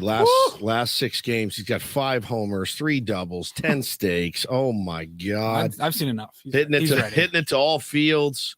And, game this easy. Game this easy for the young 17-year-old. But, I would say he is one of those untouchables at the trade deadline. I don't think A.J. Preller would do that. I don't.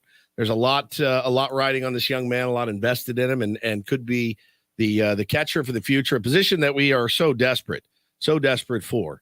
Campusano rehabbing as well. So we'll see, man. It's going to be interesting times the second half. Lots of good storylines for Padre fans. We can take your calls next. Going to wrap up a Friday show. I've had a lot of fun today. Paul, you've done a great job, and we'll take some calls, get out of your hair, make way for the coach. First, let's check traffic, though.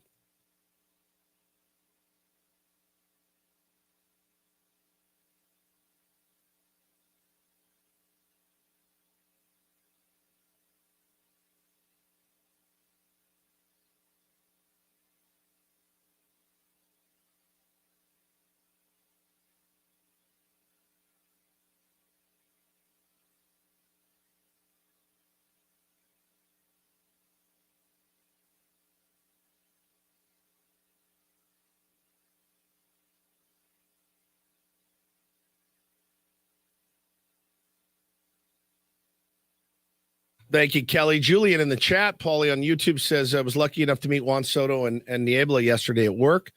Pod's got Darvish. Pod's got Darvish back on the mound, coming off a sweep. Vibes are immaculate at the moment. LFG SD. Couldn't agree more. Juan apparently went out and signed over 150 signatures for kids at the Tecolote Youth Baseball League. That's pretty awesome. On an off day to go out and sign for some kids. I like that a lot. That's good vibes. That's putting good stuff back into the universe. We try to do that sometimes on Ben and Woods. It has been a little bit negative this year. I will give you that. I think for good reason. It's been a bit uninspired at times, but certainly things are looking brighter. Got some Padre fans on the line. Magic has called in, and Magic, what did you want to say about the second half that's upcoming? Yeah, guys, I've been listening for the last couple of weeks on all of you guys' shows, and all these shows are great. I want to add. Thank you. I've been here since 1983. Came out of Navy. I think I called you guys a couple weeks ago and told you that. And I'm a sports fan more than anything. I'm not particularly a Padre fan, but I am so much willing to be turned over to one. My girlfriend is one. And look, this city has never had a major championship. They are so close with this baseball team. So I think that they have to be all in. You cannot trade your future that you have on the farm. Everything, you got to just wait this out with these guys here. If they win this year, perfect. If they don't, it is what it is. Expectations have ruined marriages, franchises, businesses. Nobody knows what's going to happen. They could start next year the same way. You would hope not, but they could. So I think you have to go all in with this team right here. If you can pick up a pitcher, on the back end, great. But you cannot sell off the top end part of your franchise right now and hope that in 2 years later you can make another run at it.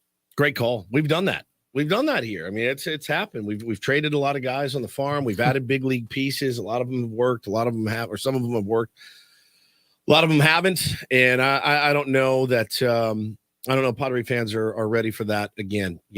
Padre fans they're pulling their weight. Certainly, 41,000 a night is just bananas. Petco Park is the place to be. Been a lot of lows this year. Yeah, and they're still showing up. The team goes on a terrible road trip and they come back and it is still jam packed at Petco Park. No question, man. It's the best place to be. I mean, tonight, if you're going to the game, I'm extremely jealous and envious of you.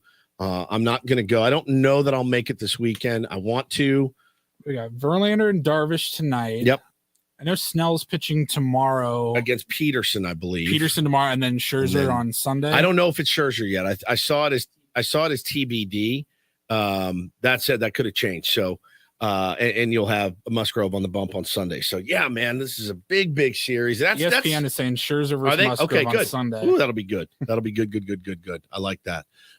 It's just a big one. It's a big one. It's fun. This is fun. This is what you live for. And even though your record isn't really where you want it to be, the arrows are pointing up, certainly, but You never know. Like he says, expectations have ruined a lot of things. Marriages, yeah, man. Like the expectations that you have for your wife or your spouse. I know my wife has a lot of expectations of me. Rarely do I live up to them. Rarely. But I try, and I guess that's all we can ask for. All we can ask for. Why don't we feel the same about our baseball team? We're like, no. There are no moral victories. I don't care how hard you played. You need to win. You need to win. Expectations, you're right, man. They are a weight on your shoulders at times. Anybody else on the line, Paul, you want to weigh in? Yeah, let's get to Steve. Steve, you there? Hey, yeah, I'm here. Can you hear me? Hey, bud, how are you? Okay. Hey, wanted to talk about just 3 parts, so bear with me. I apologize up front. I've been a Padres fan since the 80s, but my wife's the one that got me. She was a baseball fan, but not a particular team in the 70s. And we came across a ticket, April 13th, 1971, Game 4 of the World Series between the Pirates and the Orioles. Okay. The very, very, very first game played under the lights and only cost $6. That's amazing. Yeah, that's part 1. Part 2, I know about speed up front. I think Awesome Kim loves being leadoff. You pitch around Soto just like we did Ohtani. I kind of thought that maybe not a bad idea to move Soto to 2 and Tatis to number 3. Just a thought. Now, the main thing I want to talk about of one game, the ups and the lows of what Padre fans go to is April 8th, 2004, that very first game at Petco. And this also involves Ricky Henderson as well, which at the end of the game it was a bit of a mess trying to get in there. Padres, kudos to them, trying to figure out how to get it shuttled in because of traffic. It was kind of a known trying to figure out, and it was a mess. We go in there. David Wells pitches for 7 innings, only gives up 4 hits. Yep, the one of the very few pitchers that has a perfect game was at May 17th, 1998 for the Yankees. But awesome. Padres are ahead the entire game until the 9th inning with 1-0. And then the Giants end up scoring, I hate to say, off a Huffy. Love them, but 2 runs. So now the Giants are ahead. Padres come back, get another run, 2-2, go into the extra innings, and the Giants get 1 run, and the Padres come back with 2 runs, and they win the game to 4-3. So ups and downs, come out just exotic, wait for it to be picked up for the shuttles. They never came for about an hour and a half, which would have been bad, but Ricky Henderson comes out there and entertains us, talks to us, friendly as can be for the next hour and a half. Definitely one of the most memorable games ever. And that's just being just a true baseball fan. I love the owner of the Padres, and in my feeling, I kind of believe he's kind of the first thing since Joan Crockett spent the amount of money to bring a winning team. So love him, feel sorry for him, but we got to keep the team, and just like that last caller said, and just keep the faith. Does any of that make sense? Yes, it did. It was a lot. It was a lot. He laid on us, but thank you for the call, Steve. And yeah, I don't really know what direction. At this point, so close to perfection today, Paul.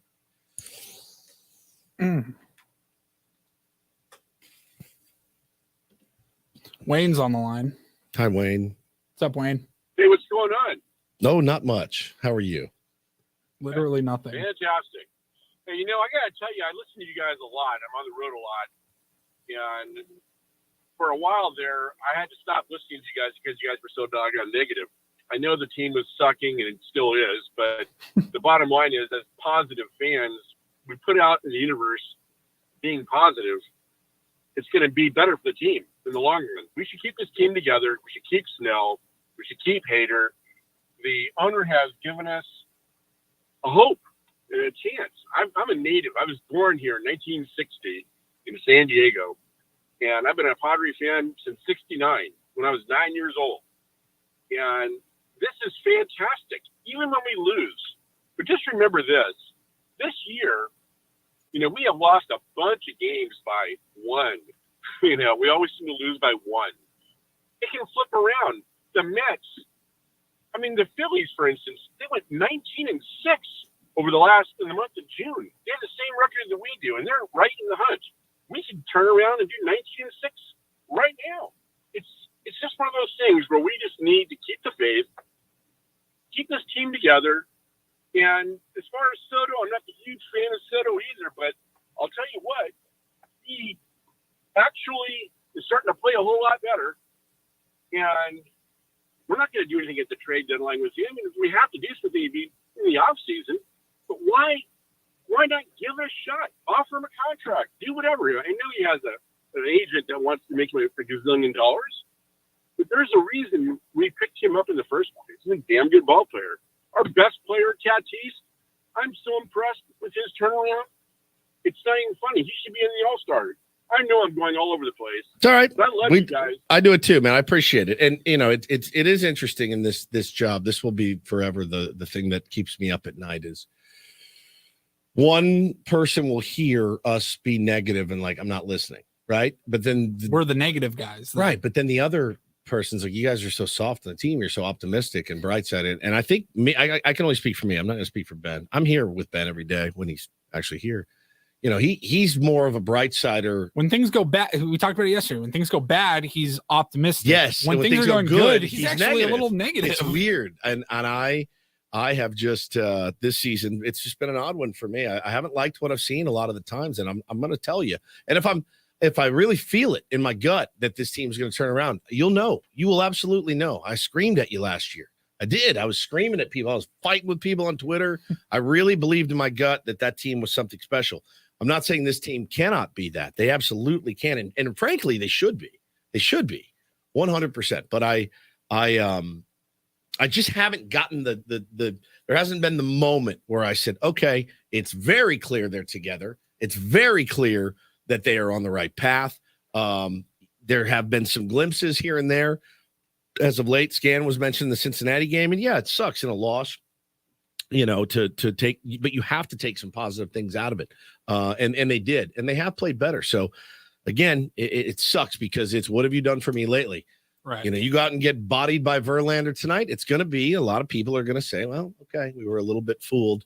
We beat a depleted Angels team, and it's just the nature of the business. It's the nature of the business, and it's the nature of fandom, certainly. So, wow, that was a lot. That was a lot for a last segment on a Friday, Paulie. We get to come in and do it again on Monday, but we will have 3 games to discuss, certainly. And next week, Ben and Wood's summer break. We'll actually be working on summer break, taking some ideas. If you guys want, whatever you want to see on summer break, we can do that. There's a lot of stuff. It's a great, great summer city. In fact, I forgot.